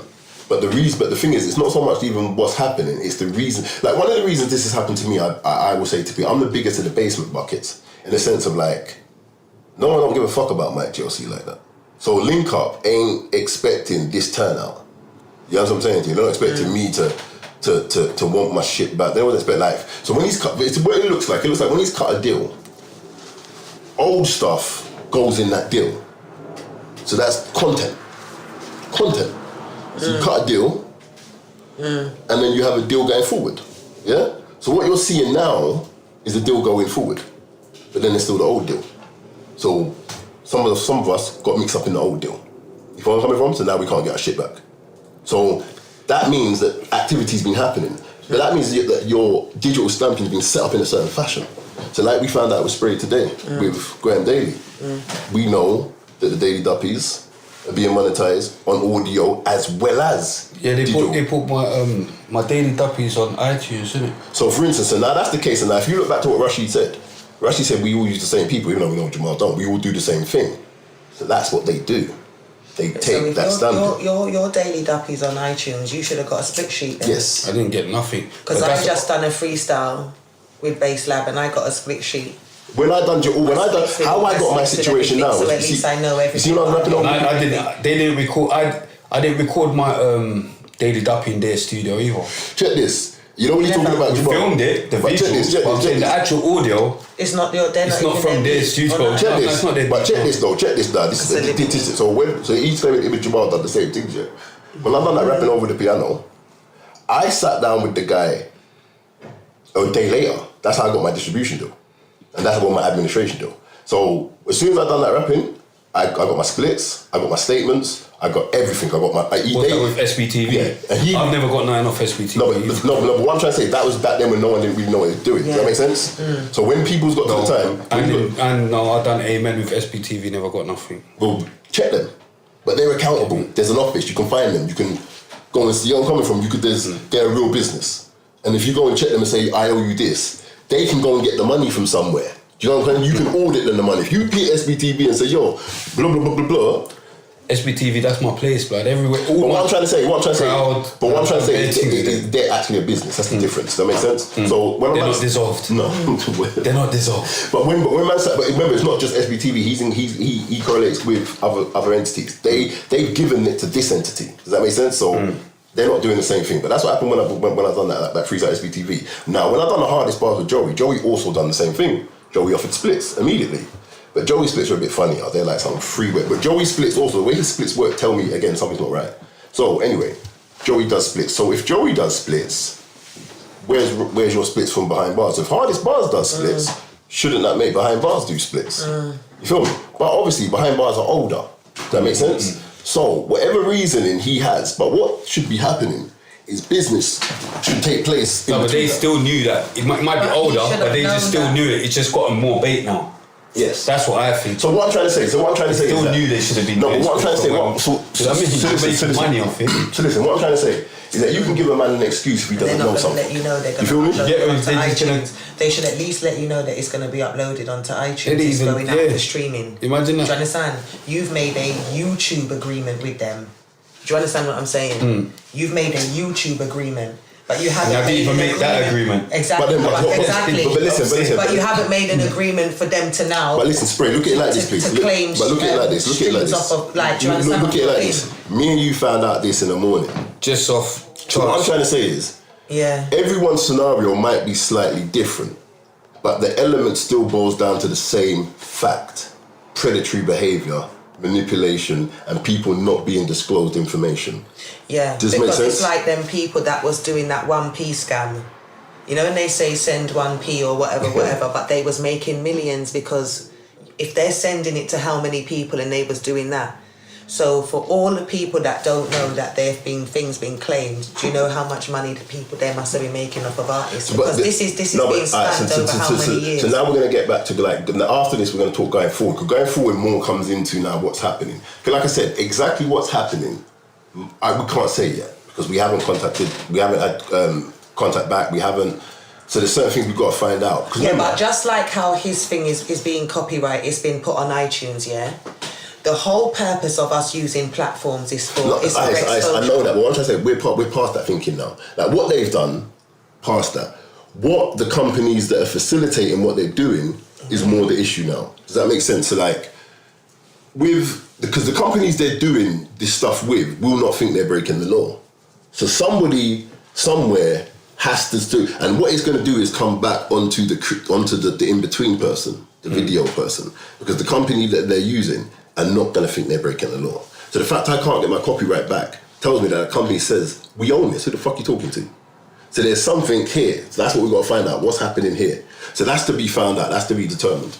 But, and like we said with your situation, if you was to go press your situation, now we've got that form, yeah, we got a good response from that form. I've got a better response from my inboxes. But thankfully, everyone that's on that form, we're going to look at. If you're not on that form, we're not going to look at you. We ain't got that much time or money or resources. But we're going to look at, and there's a lot of cases that make a lot of sense. You know what I'm saying to you? So, and they're all very different. So what it is and how it is, we don't know yet. Because basically with me, when the industry felt like, when they turned their back on me, I ripped all my stuff in it. So you got it? Of all the channels that I've posted, because I've got millions, put together, I've got millions of views out there, innit? But I chopped everything and put it on my own channel, on this channel, RTM Records, yeah? And the link up stuff never flagged. Like, I was able to monetize everything, yeah? It's only like when I checked the Grind Daily, the Daily Duppy today, says the song Daily Duppy Season 4, Artist Young Spray album, Daily Duppy Season 4, licensed by Believe Music on behalf of GRM Daily. Illegal. So, do you get what I'm trying to say? But we're not even getting to that, like, I don't even want to... Huh? You've heard of it? I know that. Oh, you know the But basically they're collecting. Who they? Wow. Who they? Digital content people. They're another base, basically. Yes. But that's my point. So what's going on, we're going to find out. But what we do know, let's look at it like this. Now, that's what I'm saying, let's look at going forward. Because what the good thing about this whole situation which happened is I'm in contact now with the people that I need to be in contact with from other platforms, from other situations. And man, we're having discussions about what's going to happen going forward now. Because like you said, like even when I saw him do the interview yesterday, he done something and I'm like, yeah, that's good. If you say you're going to change your business practices, fine. If you say you're going to start giving people transparency, fine. So as a business, well, it's going to be difficult because the link up's no longer a business. Do you think there's any possible way that he could have just got misunderstood, like he didn't realise what was going on? Maybe in the beginning, in the sense of like you might have cut a deal and you just didn't know that the deal was going to mean this. Does that make sense? Because I look at my situation like you wouldn't want this headache. Like, this is not worth your life. It's not worth my life. It's not worth your life. Like, so why would you knuckle down like this, knowing full well I don't have the rights to my music? But I feel like there's certain loopholes that they've used. No, the company. But this is what. It's like yeah, but check. But sorry, I was going to say why it's in my head. Yeah. Alright, for instance, I'm into the NFT stuff. Yeah. Now I deal with like me and the people Jamal left me with. We've been having we have long discussions about NFTs, licensing. Like, alright, we're in a time of licensing and copyright. This is the era we're in. Like, people believe that music works with, industries work with people. They don't. They work on technology. So in other words, the reason I could sell so many CDs wasn't because I was a great fucking rapper. It's because I worked out that fucking CDs could manufacture for 20 pence and I can make you sell them for this much. It was that simple. That makes sense? So in music's driven on industry. Before that, it was vinyl. So you had vinyl. So when vinyl was the main thing, that's when you could make the margins. As soon as we could manufacture CDs, that's when we learned how to make our margins. When iTunes came and made everything a pound, the game died. So as the game died, all the money dropped out of the game. So all the people, I don't want to spare off track, but I kind of have to include this to kind of paint a fuller picture. I always say to people, the difference between the American music industry and the British music industry is this. The American music industry comes from, the origin of it is the American hick. And then he sells it to the Italian, and the Italian kind of gives it to the Jew afterwards. And when the Jew takes their industry, he then has a love for black people, he has a love for their music, he teaches them the music. And the Jew's blueprint's a bit different. So when you see all the big situations in America with our heroes, you see who their business partners are. So they had the Jew that said, yo, I'm going to show you what to do, but remember my 20%. You feel me? So they learned, they got taught, and it's knocked on downwards. That's the American music industry. Our music industry is nothing like that. Our one is people that were all in other musics at one point. Yeah, they was all in other genres, doing other things, and then eventually when the money in music started to deplete, as it did because of iTunes, what do you do when a lake runs dry? What happens? You see what's in the bottom of it. Now, you know, black people, we never stop shucking and jiving. So when the money dropped out of music, where did they come? And when you see the birth of the Grand Daily era, that era. Remember, man can't tell me. I'm part of the billing. I know, man can't tell me what happened next. There's the reason I was with End-Ups, you know, like that. So when this happens, when that situation happens now, what happens is all the execs, everything that no longer's got no money, they end up in the music world. In England, this is what happens. So now they're picking off the bits that they like. But guess what they got now? They got video people. They've got cameramen. They've got rights. They've got all this access to all this material. This is where you see these relationships build. And we know that. Base of it now. Oh, hold on. The uploaded base of it now. Oh shit. On my channel, yeah. There you go. Anyway, Really? On the spot. But fuck it. I don't lose my train of thought. On the spot. I don't lose my train of thought. So then what we had then, we had years of people that was in, and I know this because these are the people, but this is what man forget people. Man forget that half of the fucking managers and they came in off my, like, they forget. Half of the situations, that was my little man. He used to do the coffee.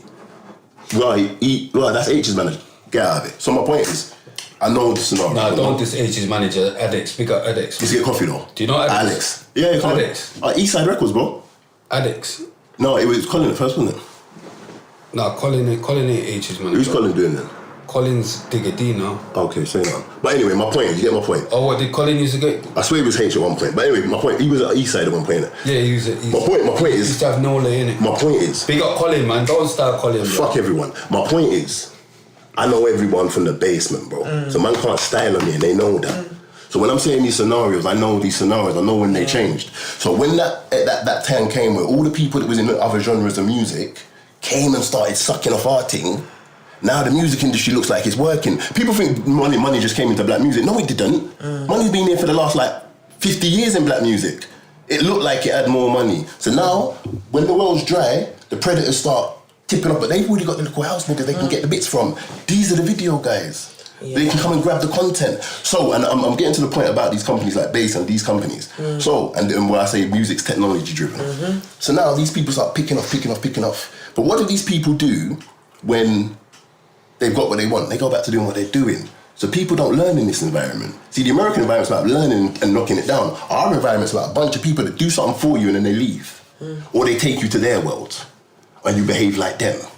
That's the British music industry. Hence why Mike GLC's never had no fucking part of it. Spray, did we not have these conversations about 10 years ago in my office? But I'd like to, we had these ain't new conversations. I've been having, it's only now people are hearing. I feel like something that they used to kind of hide what they was doing was, you know, everybody that normally, like, you grabbed your stuff, and then You didn't grab nothing too. It's technical. I just want to say one thing quickly before you let me forget that, because I've been trying to get it out. No, I'm trying to be... I need to get it out. I'm trying to be a flame, my baby. I was just saying, like, what I feel like they done, because Pound Sterling even said it, that when he takes his stuff and then he asks them to release it or whatever, it's very rarely done. Yeah. When we uploaded our videos onto YouTube, which is what I was talking to you lot about before, all of the other artists, like what you call them, the basement artists, they didn't, and we thought that we weren't even. Most of the artists thought they weren't even allowed to re-upload their videos.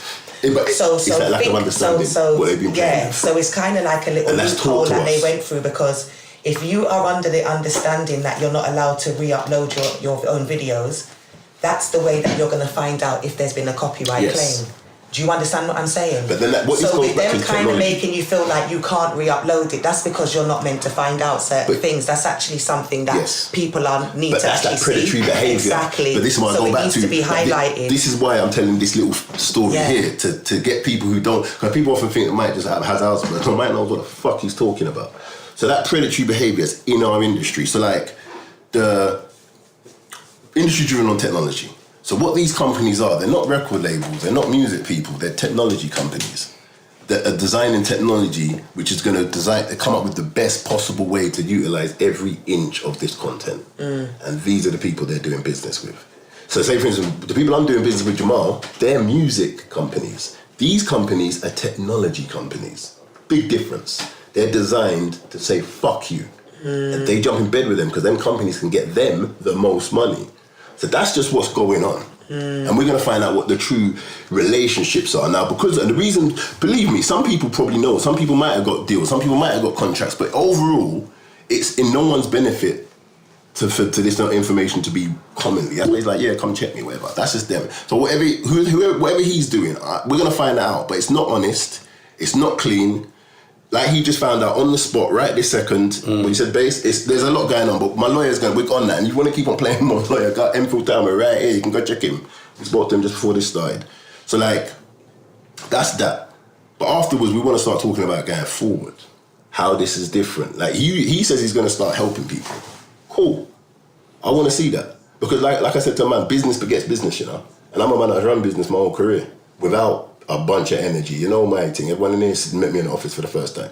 So cool. Because I know what it's like to run a business. I know what it's like to pay staff. I know what it's like to have a point of contact and all that. So if you're going to do that, do that. Because that's when you're going to go out of business. So then you will go and someone who's going to run a business will come in. That's what I want. This ain't about me and you little prick. This is about the you mad. Number one, you're taking people's music right now. So that's one argument. Number two, you're setting up a whole generation of fuckery. Now, this gets to this now. And I always say to people this, yeah, and this is that bit of Mike talking, and the guy's got no prospects. Crazy that, the one that everyone's only ever met in the office. No success. Mad, but you won't even met me with stuff. Mad. When you first met me, what was I? Come on, you was in your office. Where? A different one. Office. My brother come in there making a whole heap of noise, troubling up girl, but it's cool. But yo, we've been here. That's what I'm trying to say. So man ain't styling on me about business. So if you're gonna run business, run business. Run business. And that will put you out of business. So I'm cool with that. All of you. Give the money back, share the money, do the deals, do the right businesses, make them be a point of contact, have a member, do all of that. Then we're gonna see. Because then you will go, because what they're doing now is hiding, they're pretending they're businessmen. And that's what's fucking up everyone. Now, I'm telling people this, it relates back to the children, bro. Because it works like this. The only reason I know the things I know is information. So I'm trying to break it down to people like this. These youths live in a hyperventilated state of numbers because of this environment, because of this predatory environment. And another thing I want to say to people is this, yeah. When you look at any industry in this business, whether it's rock, pop, the only industry that's similar to ours is pop. Because pop deals with manufacturing. So pop, you have like, you know, a manager or a record label might create a pop act. But then after that, it goes record label, maybe a booking agent, consumer. Every other genre of music works that way. Whether it's band, rock, you know, it goes musician, manager, record label, maybe publishing, maybe distributor, maybe booking agent, consumer. But it goes like that. Our industry is the only industry with so much fucking hands in it. Everyone's hands in the fucking kitty job, from the cameraman to everyone's hands in the little kitty job, and the youths are running for these numbers. These hyper, like I always say to people, you ever wonder why American videos? You get American artists who's got, I don't know, might have like Benny the Butcher and them used there. They might have a video that's got 1 million views, but they're rich. We got youths that have got 15 million views and they're broke. How does that make physical sense? This is the hyperflated, inflated, predatory system. So look at it like this. Imagine you're a youth and you go to Link Up, you spend your £800. Now you go into Joey, you sat down with Joey, there's a gal who's got the coffee, right? Used to come in the office, you know, boom. Okay, this is what's gonna happen. When your video gets to this number, you start getting splits, you get monetized, here's the countries. I mean, in my world, because when I had companies, we always had websites you could log into and get your analytics and all that. That's what my company's done. But even if you can't do all that, you don't know about all that. Cool. At least there's a point of contact that they can phone and say, "Yo, what's my thing this month?" And you've got an email to say, "Yo, here's the splits. Do you agree to this?" Yeah. So that's what we want next. So if you're gonna do that, cool. But if you're not gonna do that, move aside and let us. And people that are on that do that because they're hiding, they're pretending they're businessmen, but really they're deep in your things, but they're not giving nothing back. So if you tell a 18-year-old you, he comes in the office now, boom, you've done the breakdown with him, yeah. You've shown him where his thing's doing. Like, he's been out here getting crazy for the last month, so he's got a following now. He's been chefing up everything. He's the man. His first video was done 1 million, but he's got all his numbers back. He's sitting there saying, "Yo," and he got his money back. Because remember, they don't get that until they get to the manager. Because as it works right now, they do that first part, and then the manager comes in, but the manager and the record label is usually someone that one of these men introduced them to in the first place. It's like a big merry-go-round. So now they get their splits or what they think are their splits now. But before that point, if they would have got dealt with in the right fashion, when they sat there, and, "Yo, these are my numbers, these are my splits." The youth's wilding, he's getting mad out here. Because, you know, well, what were we done? Why did you still sell T-shirts till you could, because the cows come on? Because you understood something from the get-go, even though you was outside getting mad. But you knew about T-shirts, though, because you knew the numbers.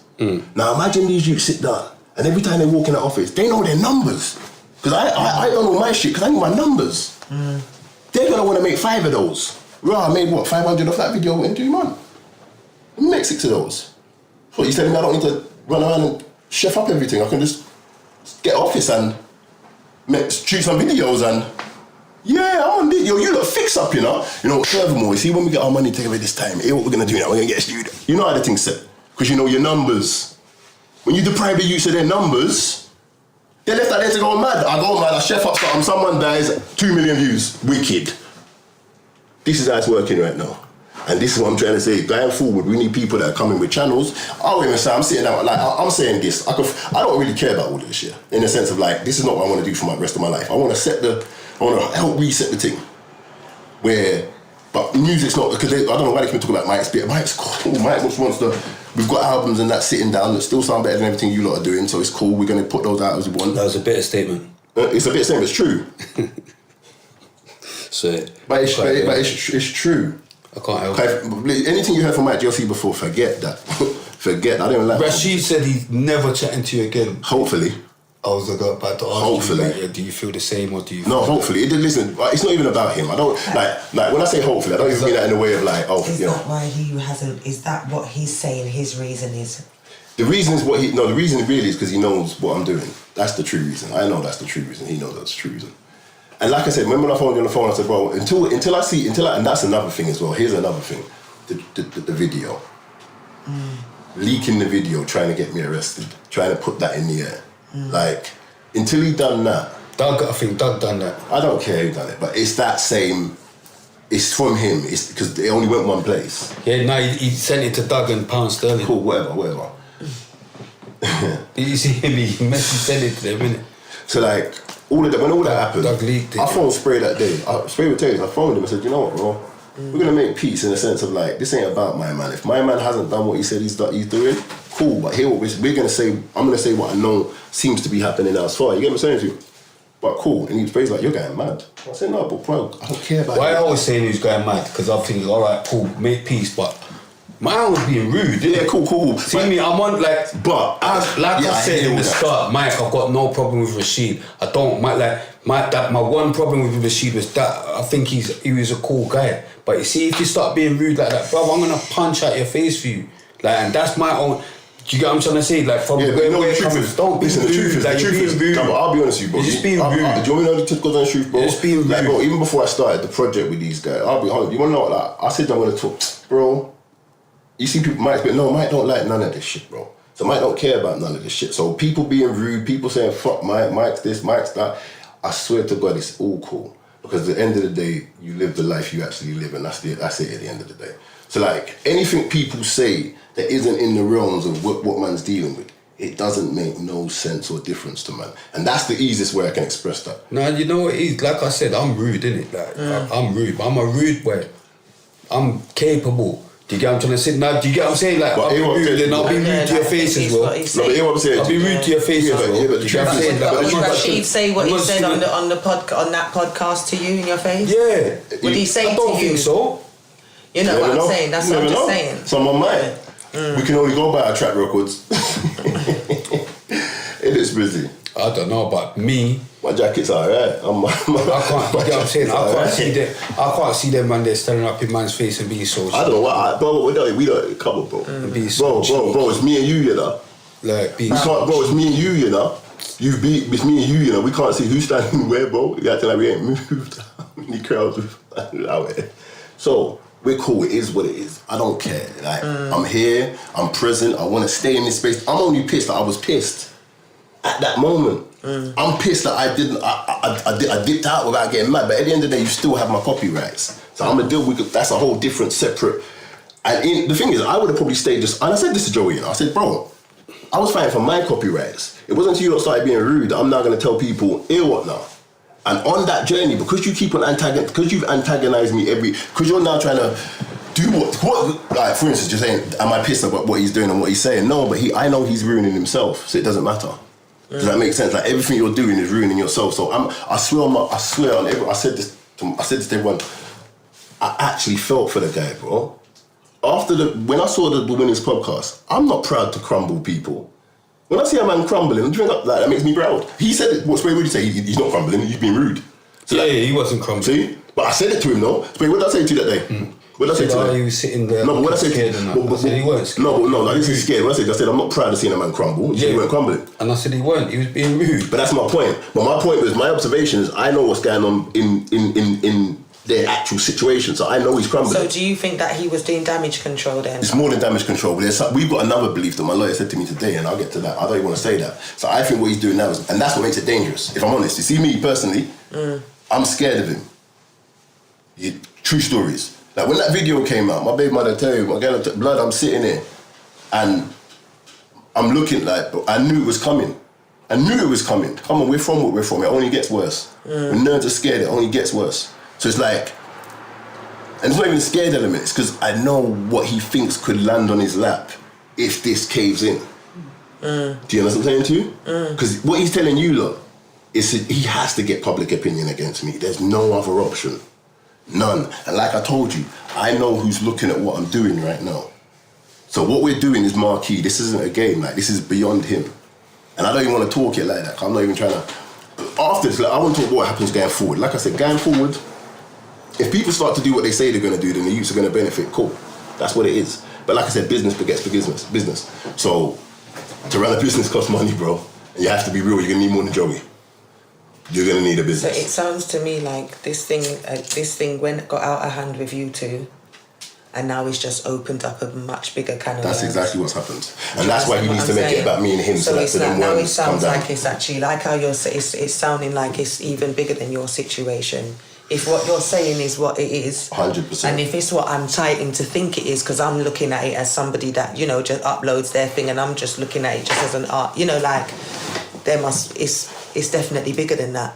And if there is a loophole where there doesn't have to be an agreement between there has to be. platforms and the artists. It has been the predatory behaviour and then needs. there's something needs to change. He's got a tagline he's running with, who done more for the UK industry. So he's running with this, look what I've done for you lot. It's like, do you know what a dictator is? Do you know what a political dictator is? Like, that's what they are. What's that? There's a Why for that? But listen, there's a Stoic saying.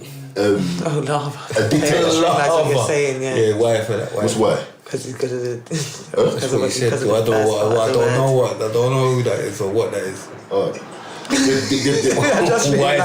There's a Stoic saying, yeah. A dictators come riding. Why, man? There's a Stoic saying, dictators come riding on horses with a Why for that? So, because it's the truth, though. Lava for that. What, the word dictators? Oh, why? Why, man? Why for that, man? You're nuts, you know. Why for that? Alright. What's the word we can think of? Pussy Castro. When Castro rode in on a horse, he had to come with a smile. That's how they come. This is what they do. That's the kind of authoritative energy he's got over the audience. So now he needs to appeal to an audience who he knows, like, yeah, you done this for us. Like, I've seen comments that are ludicrous to me, like, yeah, we know that, but at the end of the day, Link up give you promotion, so therefore they should keep the money. I'm like, bruh, that is brainwashing. That's like Stockholm syndrome.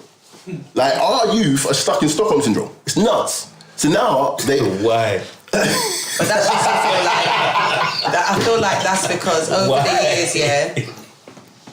I feel like that's because over the years, you know, like everyone it's a thing where, especially in the UK, the industry is very small, isn't it?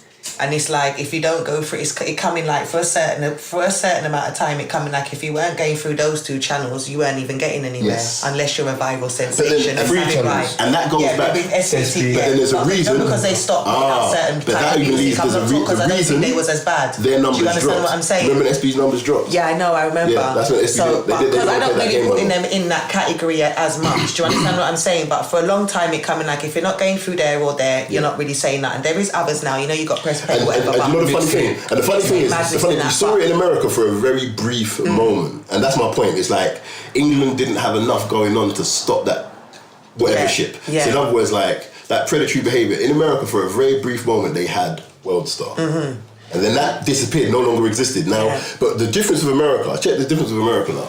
When man are getting when that predatory, like for instance, you see that situation with Megan Thee Stallion, for instance, that's like a press play situation. You see, it's funny you said about press play.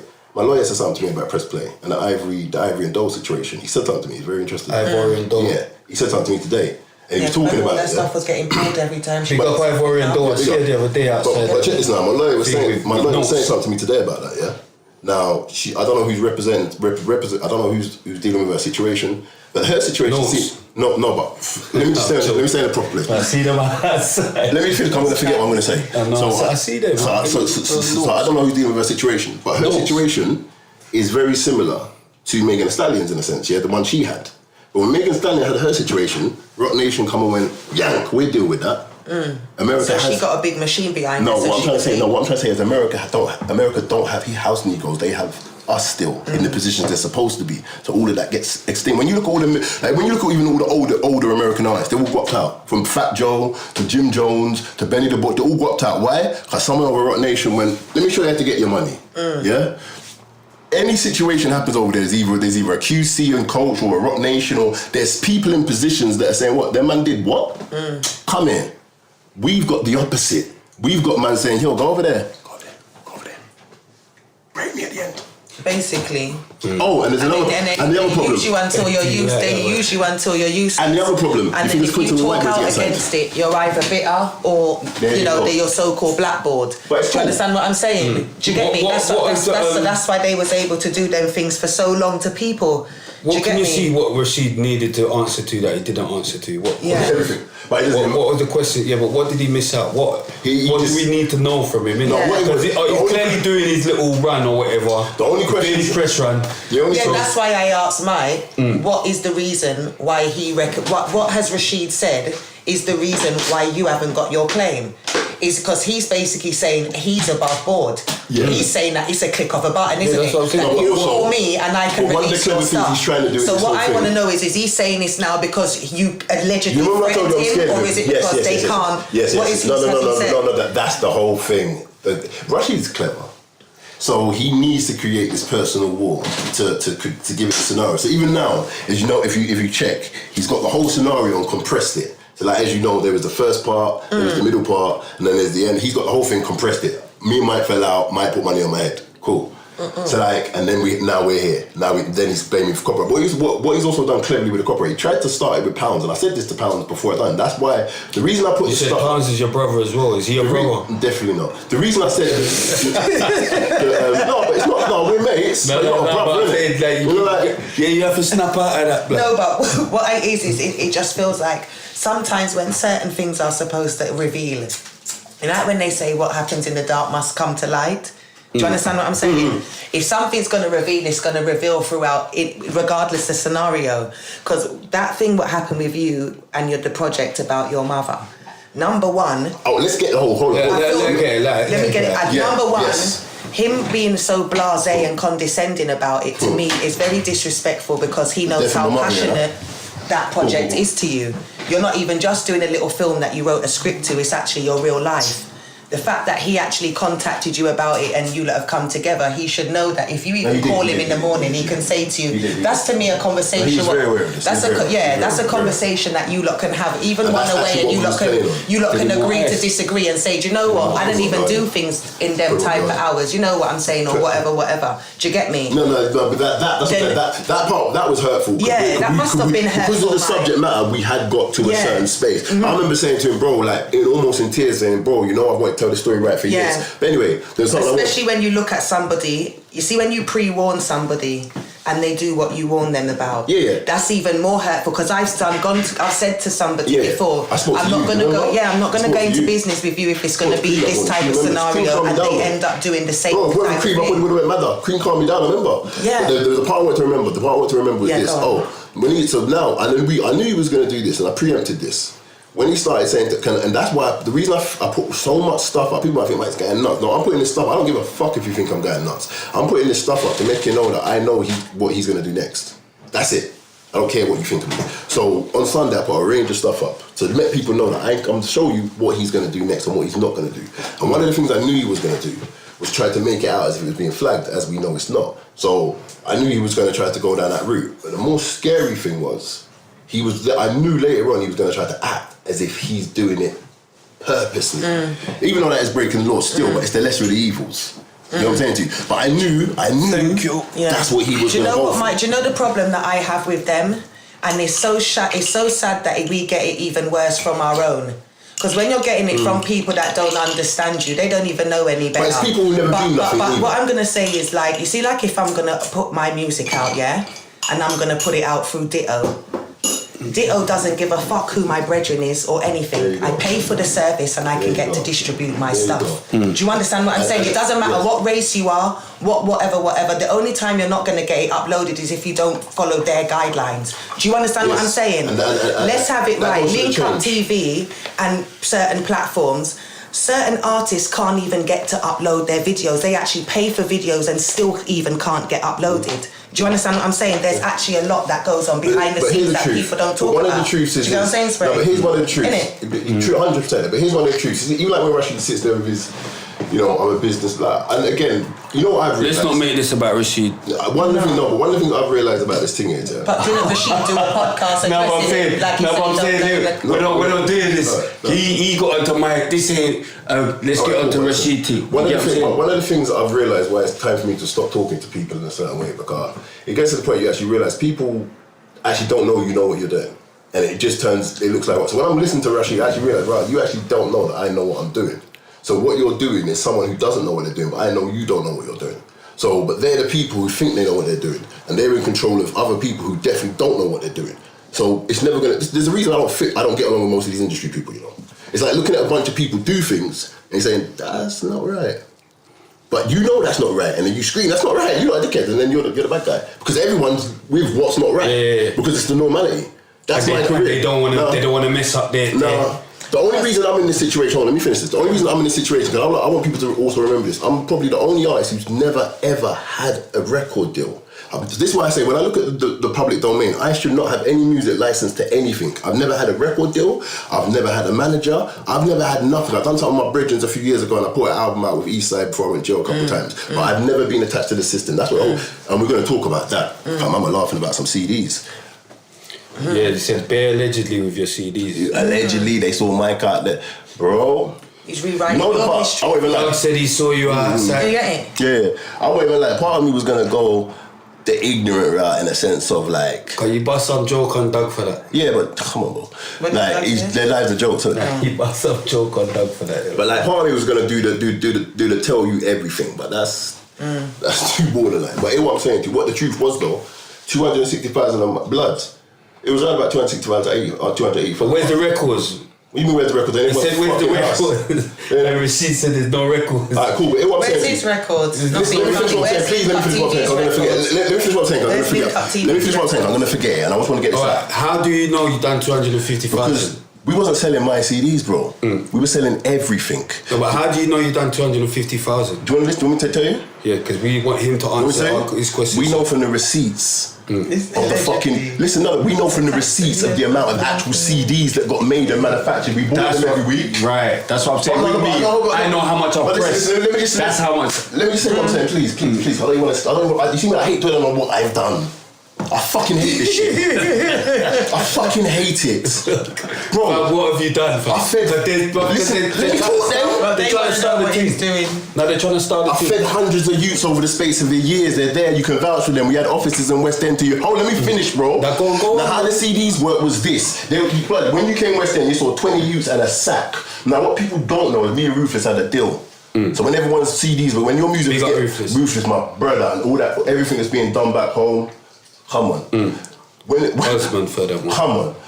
Me and Rufus had a situation. Most people don't know that after the time your CD was reaching Nottingham, it was my street team. I had the licensing to everyone's favourite artist. That was number one. So I saw a bunch of you lot's teams as well. That street team also, we had a bunch of licensing deal with US people like Clinton Sparks, Come Ups and others.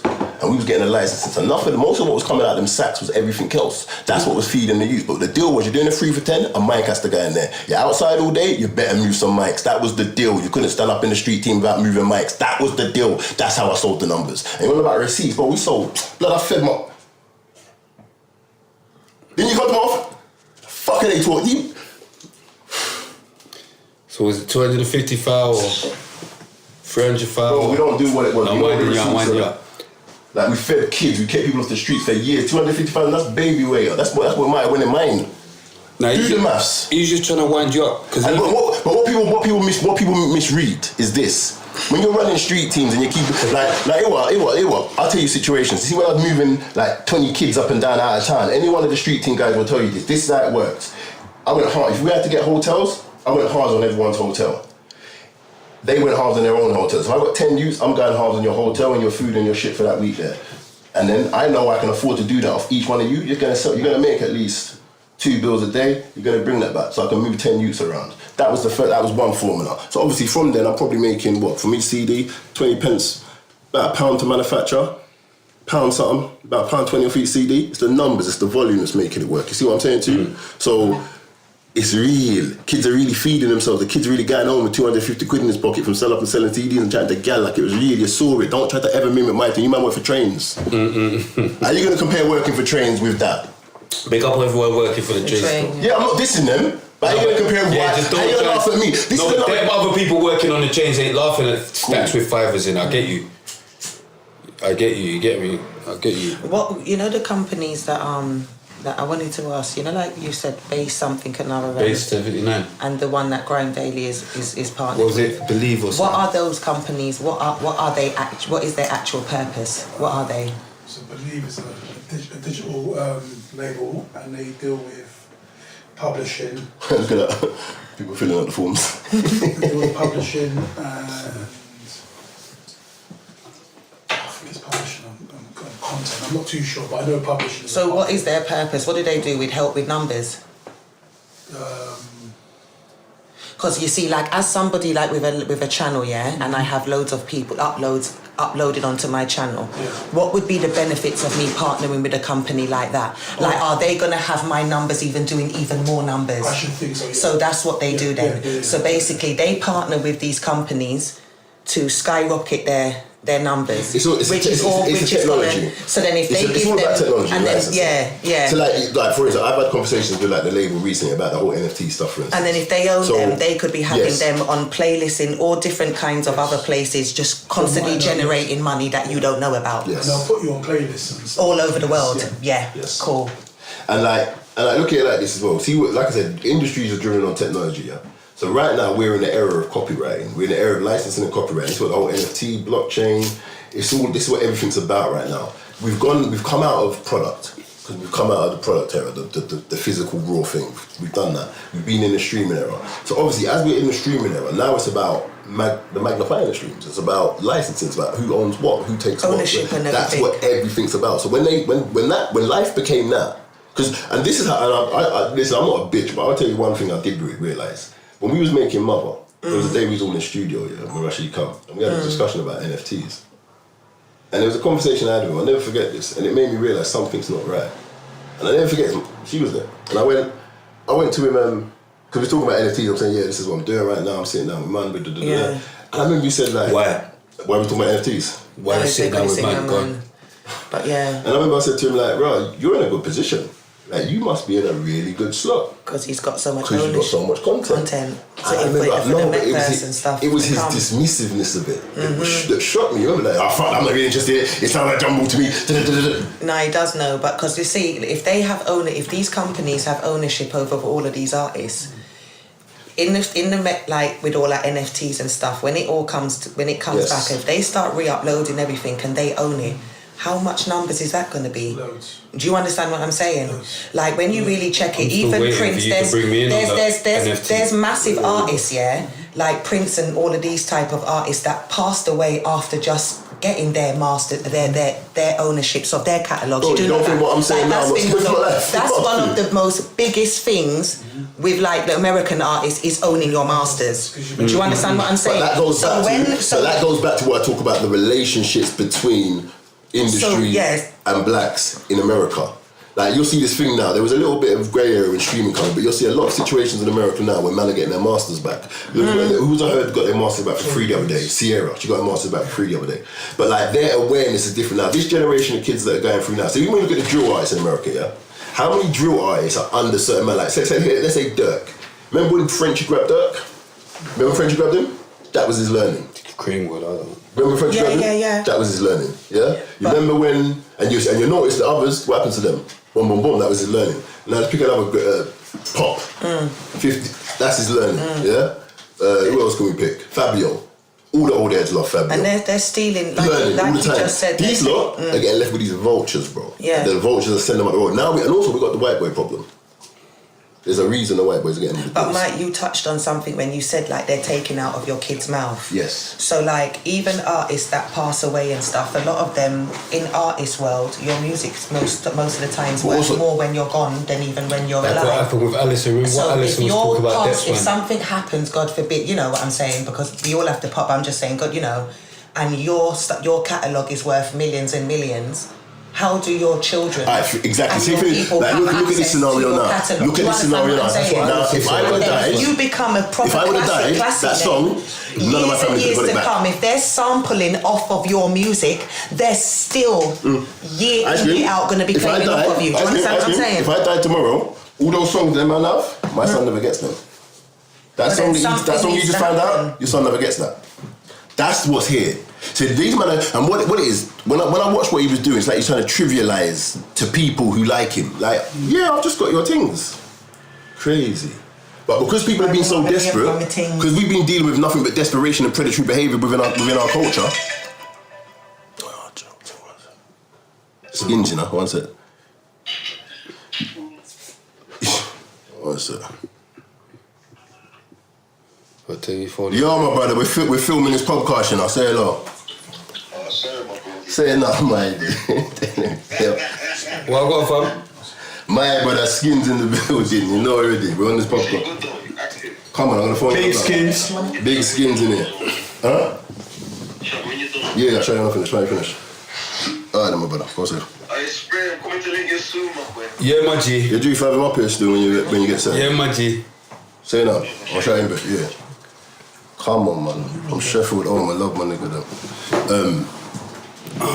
So this is pretty. So going forward, anyway, fuck all that. Going forward, I'm saying to people, imagine we had a channel now, and on that channel, you've got legal, you've got accountants, you've got a system where you can log into see your stats, see your analytics, know what you're doing, know who you contact.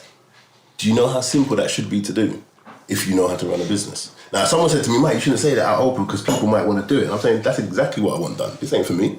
If everyone goes and does that and says to everyone's subscribers, jump with me, then the youths, as long as the youths and as the people coming that have got their numbers and their figures and their deals. So basically, you're saying that if an artist comes to them, I should be able to say, you know, like on Instagram, everybody's got their insights. Yes. So you can see how much people watched you and what's it called. Yes. So basically, you're saying that you, as an artist, if you get uploaded, even if it's annually, you should get a breakdown because YouTube, That's if what you have your own people do with channel, me. they let you know how much people watched and etc.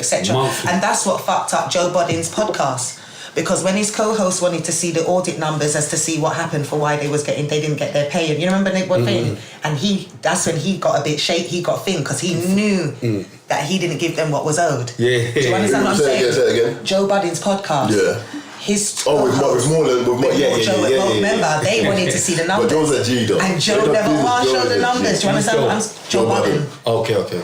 He never Joe's want a to G. show the numbers, and that's what fucked up the team. Do you get what I'm saying? Because they're like, well, if you said it was this and whatever, the audit, our people want to see the audit. I mean, but look, do you get what I'm saying? Look, the truth is, business is business, but business has to be fair play. So if you're running a business, then you have to do it in fair play. That's all this is about. Now, with me, you didn't do something fair play and you've landed on the lap of a maniac. Now you got a problem, and a maniac who knows what should be done. Fine. Now, this might not happen to someone else, but it's happened here now. So now we're asking for fair play. So going forward, see, the thing with my man's problem is the past is what's going to fuck him. He might have said last year, I'm doing everything properly. That might be the case, because obviously Joey's offering splits. They might have said that. But the past is going to fuck him. Does that make sense? When he knew what he was doing, do you get what I'm saying? And he weren't splitting, he weren't saying nothing, innit? But now we know why when artists normally get signed, the label normally drags your videos off of all of the, you know, like sometimes like what you've done before. And companies like this you might know, be able they to normally protect you. like when you get signed and stuff. Some artists from back in the day, the labels would grab all of their old stuff what they had before off of the channels. Do Do you know what I mean? Yes. Like they'd have to come down And because that's companies happened like before. this is why they would link so they can protect them from that. Yeah, because it And even when I happened with first Lee, argued it happened Joey, that's what I said to Joey. with Jay and UK Yes, Overstood. yes. He So they had a needed lot of protection. original videos for loads of artists that started that are big. Do you know, I want to say and something. when they blew, they took them down off of his channel. I want to say something live on air. The same way my man did about my man. I want to apologise to Jay. Yeah, you got to big I want to apologise and to my Jay sister for man, like because me. they've been saying that from Me time ago, you know and that. Jay had a big row one Yeah. time about this, and he was so passionate about it, I couldn't understand why. And to the point we fell out, and we got into some crazy talk. But Jay's always been a good friend of mine. I won't lie, good friend of mine. But he was so passionate about what these lot were doing. He wouldn't fuck with it, bro. And and I wouldn't listen, and people didn't listen, and we fell out to it, bro. And I got to apologise, my nigga. Yeah. He was right. Well, he must be saying that when he sees what's going on. He must be. I know he must have. Yeah, he's laughing. Him must be saying, "What the fuck did I say?" But this isn't about me. It's not about me. This is about what's happened. I want my rights back. I want to do all that, and yeah, I want to like. If we can help set the president there, that it can be a fair play, and also not only that is that the predators in it know that now there's people that can tell you, the predators are over there, you know. Like, blood, I'm telling you, like I said, I'm not even saying, listen, this isn't a racial thing neither when I say the white boy problem.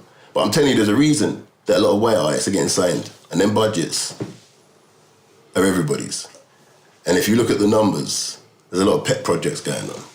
And then that's a separate energy, but there's also a lot What I will say is you did touch on something where, like you said, in order to actually get him out to actually want to do an episode to address something, if it was a minor situation, You wouldn't need to do he that. wouldn't need to do it. But And that's if he scary knew it to me, was, if I'm and if honest. he also That's knew it scary. was total bullshit, he wouldn't address it. You know, like with normal artists, like a bigger artist, they're not gonna address. You know, they always say, "I'm not gonna even address," you know, a lesser artist, or if it's not worth my while, or you know what I mean. But So the that's fact scary. that he's That's scary actually to me. stepped in front and had to Because- something, it's raising questions for me. Like, do you get what I'm saying? I know Rashid listen, he knows, TV or whatever. he's had legal stuff but before, so he it's knows how making long it me takes. raise my eyebrow. Don't you think? Do you understand? Like, I have questions. Do you get what I'm saying? Listen, he's had legal things before, so he knows how long it takes. So he knows that whoever's advising him, and that's what I'm saying. Today, in the last few days, what we think might have happened is kind of flipped on its head a little bit, and it's making a clearer picture. So I say the words. We think that whoever advising him has said get out in front. And I've had press officers before. I had the Taliza case, but I know about all this. Like, so we think he's being advised on what he should do next and getting out. And remember this: if you're working with a situation where you said something is one way, you said it's this way. Now that situation is like, yo, what are you talking about? What's all this? What's all this?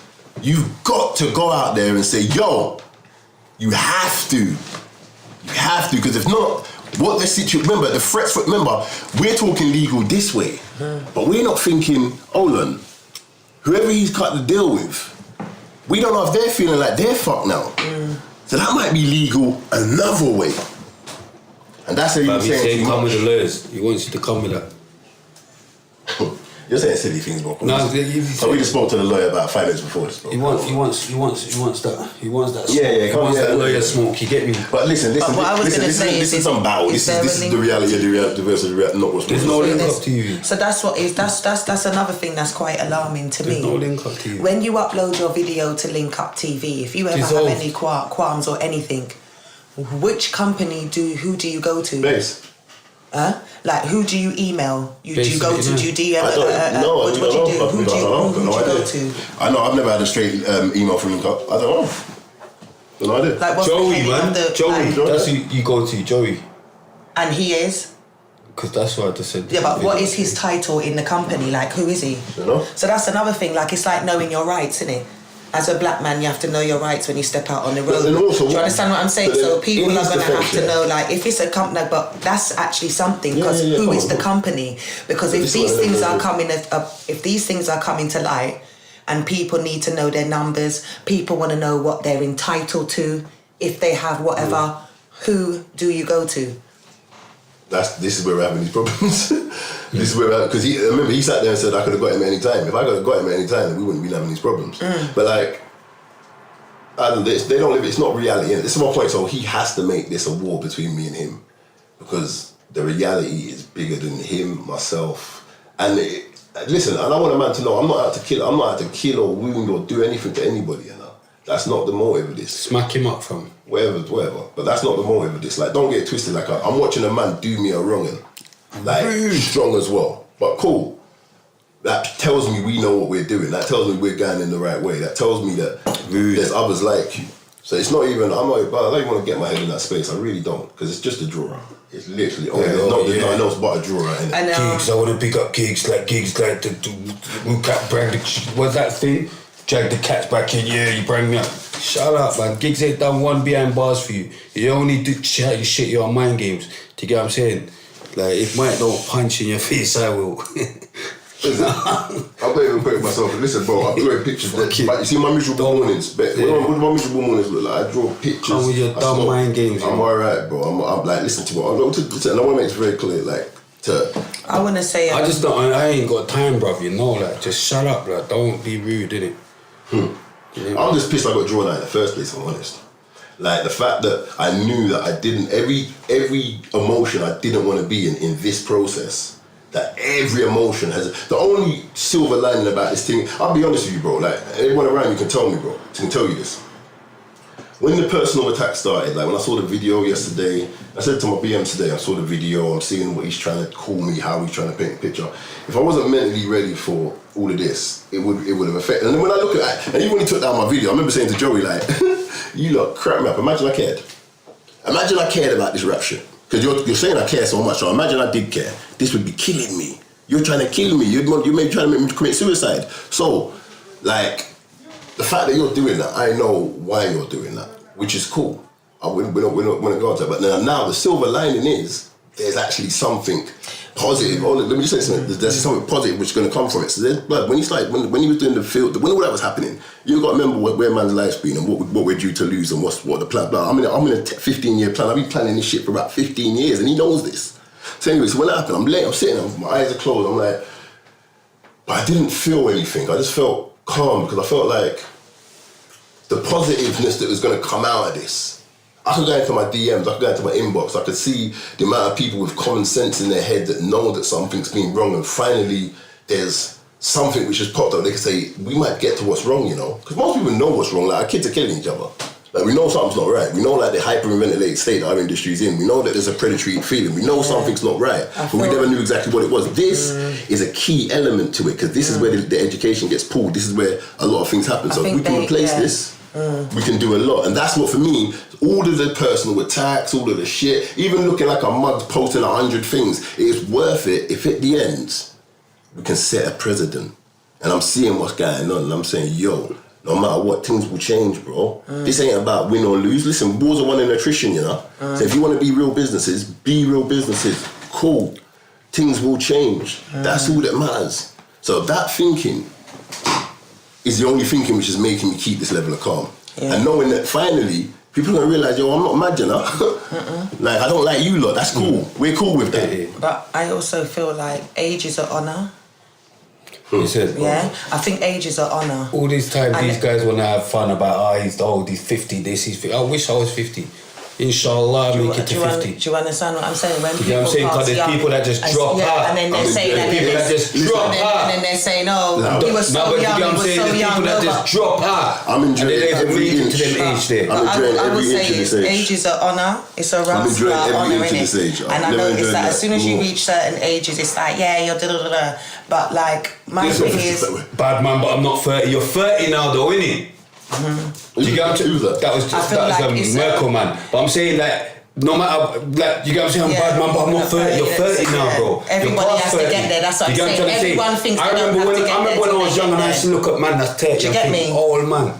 Do you get what I'm saying? Yeah. But then you reach 30. And then you reach there, then what you're doing. What you have to know is... I always say to people, the 30s were harder than the 40s. What you have to realise is you got to wonder what you're going to look like, or how you're going to be, or what your lifestyle's going to be at that time. Because all of us, let me just I mean, my name is Young Spring. We don't do this. All of us know. I'm saying it though. No, just say what you're saying. No, say what you're saying. We just don't do. Okay, I'm saying. Well, let me just say what I'm saying. Yeah. Like, we know the beginning from the end. We don't know the end from the beginning.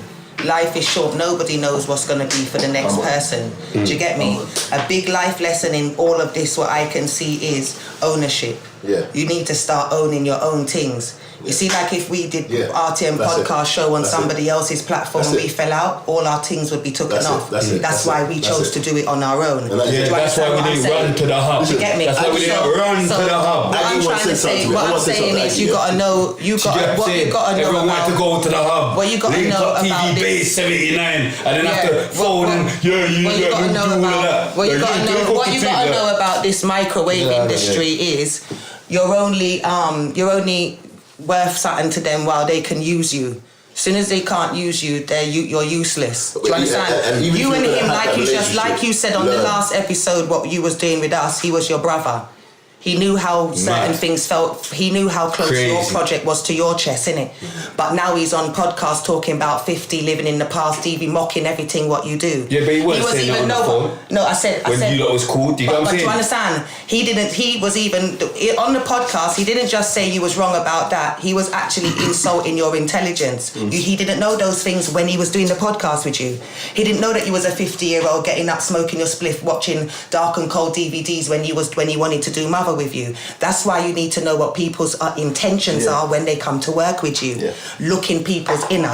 That's why I deal with energy. Do you know the funny thing? Do you understand what I'm saying? Because I don't care what you look like. I don't care what you're saying to me. I'm dealing with your energy. Because you see, I can see darkness. I'm keeping it pushing. And the thing is, he's moving like the darkness is coming from this side. you. Because he said everything on your thing is negative, the rare, like you don't do your thing. But the truth is, bro, like, not like that. And I don't even, because see with me, fam, see like even when I'm getting mad with Rashid and all that, but for me to even say things to him, see for me to say things or put down Rashid, I swear down, wallahi, I feel like I'm bullying. That's how much I don't rate him as a rude boy. Do you get what I'm trying to say? So I don't even want to say, but I just can't believe the rudeness that he came at, because I watched it, but I actually expected him to come diplomatically and, you know, explain himself and not be rude and like what you talk, even with the thing, and I was just thinking, bro, like, man ain't stupid as well, like little things man saying, like, you know, like, why are you even talking about gigs and all that? Shut up, man. Like, just little things, because I know what you're running it. Do you get what I'm trying to say? I'm not, like, do you know what I mean? What it is, he has to draw me out in order for this to work. But that's what I'm trying to say. The thing, and this is where God, yo. The thing is, me and my mum was cool, you know. Check this though, but hear this though. God is great. I'll tell you what happened, when the gravity hit me of what's going on, cause you gotta remember, like, bro, like I said, I've never played the industry game, you know, I don't fuck with this shit. But I wanted the people to see for a little minute that this thing's fugazi. To a certain extent, not all of it, but a good majority of it. Like, and be able to be in a place where we can say, like, this is what's happening and people paying attention, we're here now. So, like, when this first happened, when that realization started to hit me, like, hold on, Mike, you could start, because my phone, I'm speaking to all the right people right now, good people, like there's other platforms that I'm saying, bro, you lot need that idea you got, I'd rather help give you the idea and you lot do that with your platform, and that's what I'm on. I'm on linking who's doing the right things. And if they need like the information to help, I'm on all that. If they want legal and all that, we're on all that. So when that started dawning on me that could happen, everything that he was going to say or do, it didn't, I no longer heard it. Does that make sense? Like, because the grab, like, and that's why God's great, because he gave me the Talisa case already. He gave me the bait mates already. He gave me the bits already. Like, I'm fully equipped to say, I'm good, you know. What's going to happen? We're going to sit back in our real life. You know, you come on yesterday, what did I say yesterday? We're going to sit back in our real life. I put on a little, man, we done something crazy. Like, my life's crazy. Get this, whatever. But, so at the end of the day, we're going to go back, return to our real life when the shit's turned off. I don't want to be involved in none of this shit, bro. Moving forward, like, what's like, because, do you know what? Can't you see nothing? Can't you see yourself patterning back with Rashid at all? Yeah. Like, to even sort out, because you might even be able to help him, bro. Yeah.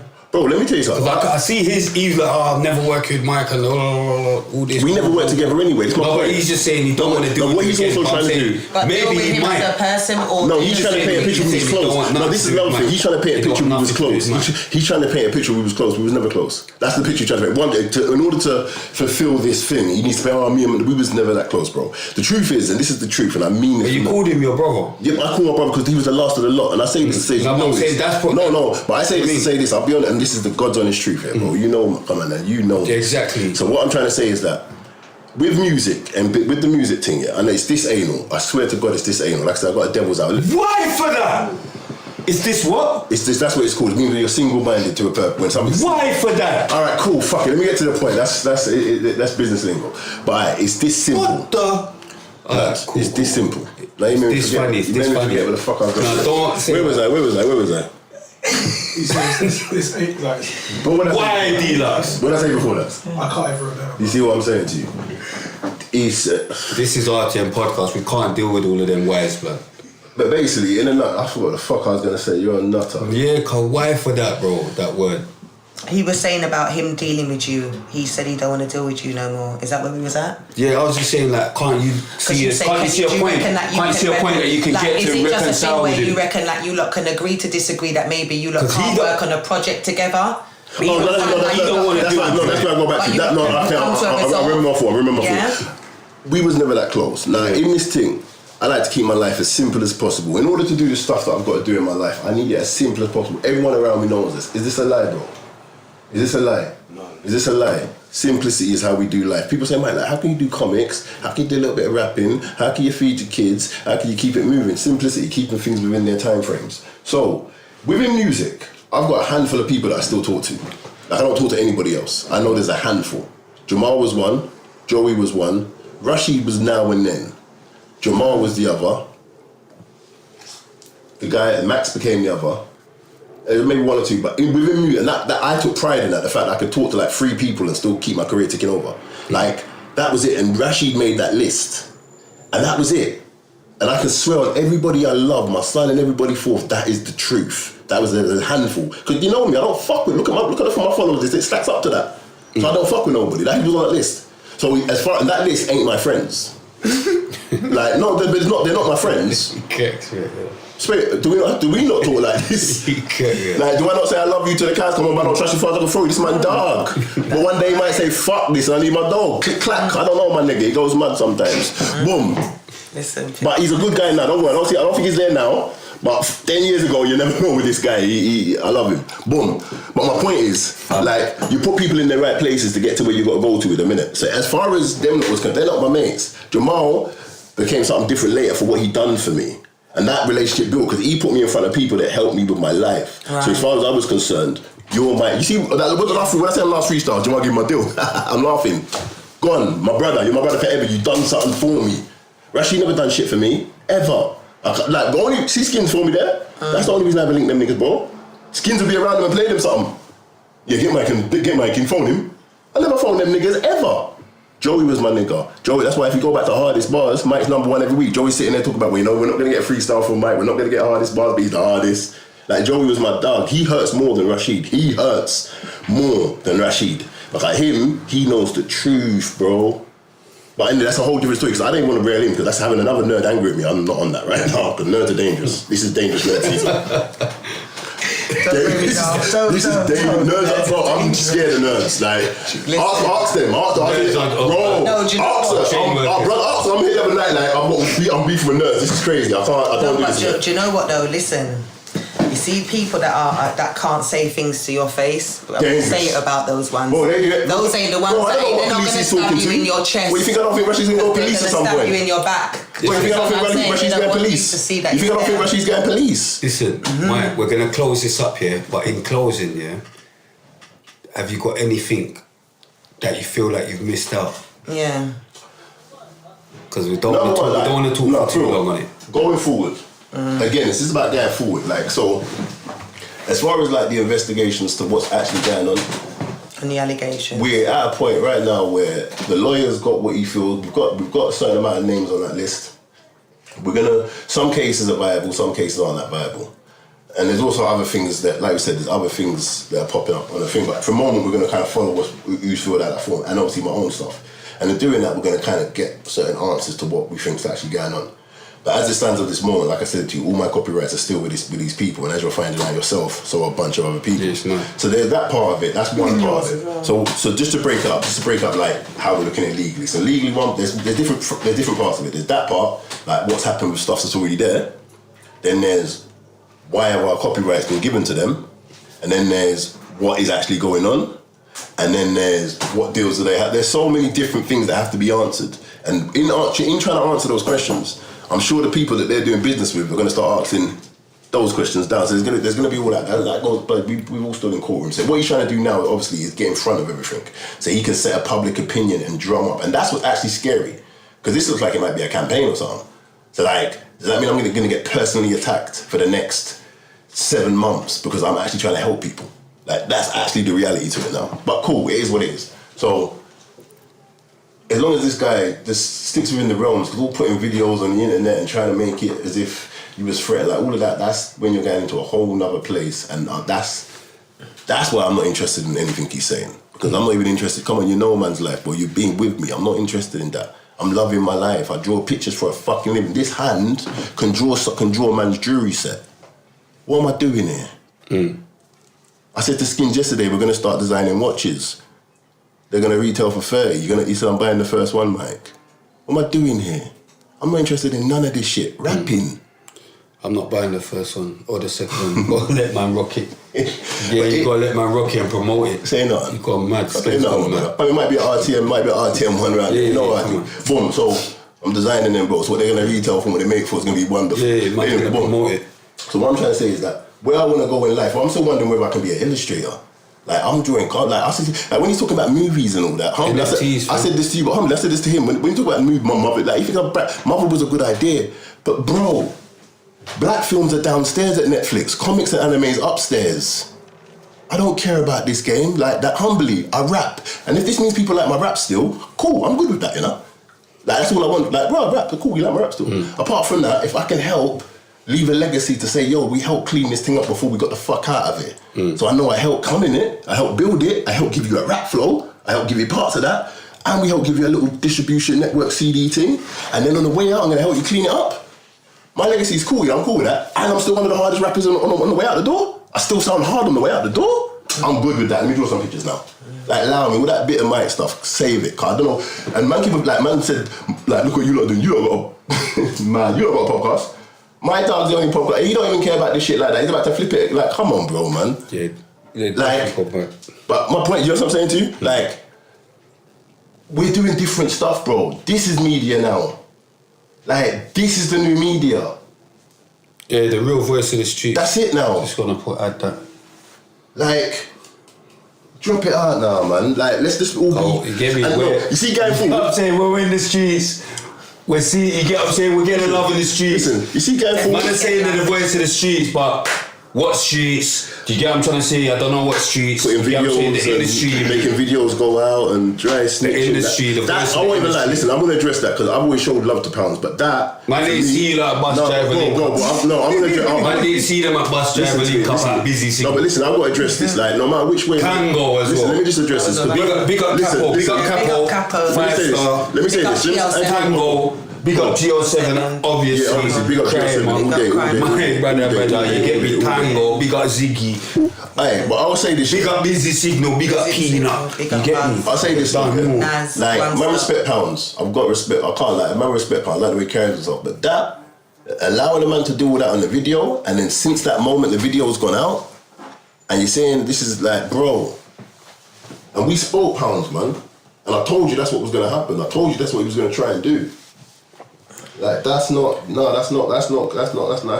bro. But you just got more time than me, cause you see when man give man a platform to chat shit about me and be rude. Yeah, I'm trying to keep it. I'm not gonna respect you. Do you just, obviously, like, me and him's cool, innit? Like, not cool, but I'm saying we ain't got no problem. I'm saying if I was you, come on, bro. You get what I'm saying? Bro, that's the whole thing, cause it's all the mind games. I'm trying to make man know, yeah. You see everything. I can't take mind games. You see everything that's happening. It means nothing to me. I can't express it more. Like, the opinions of man.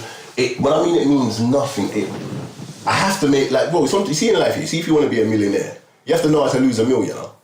Like, you see if you want to be the person you think you are, like, I think this is bollocks. So how can I make bollocks upset? Why?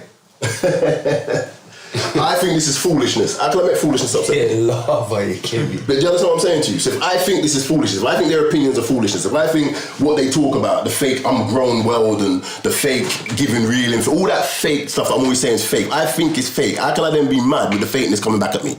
That's what I'm saying. I'll get a little pop shot to dunk, and that's reality. I bench 4 plays and I can see my team. That's just reality. Mad thing, you see that one? Mad joke.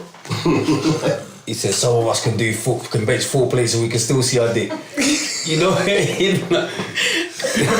it's just bad, isn't it? Like, I'm trying to stay in that place. I don't want to go to another place with these lot, bro. I really don't want to. Bro, come on. Waking up annoyed, hating the world. Like, it's hot today. You know it's hot today, it's summer. Come on, bro. I've got to phone these lot. This one's gone mad to him, like, and I'm getting the money now. Like, get out of here. Like, allow it. I'm going to live my life. Being so fat and not being able to see your thing is wife.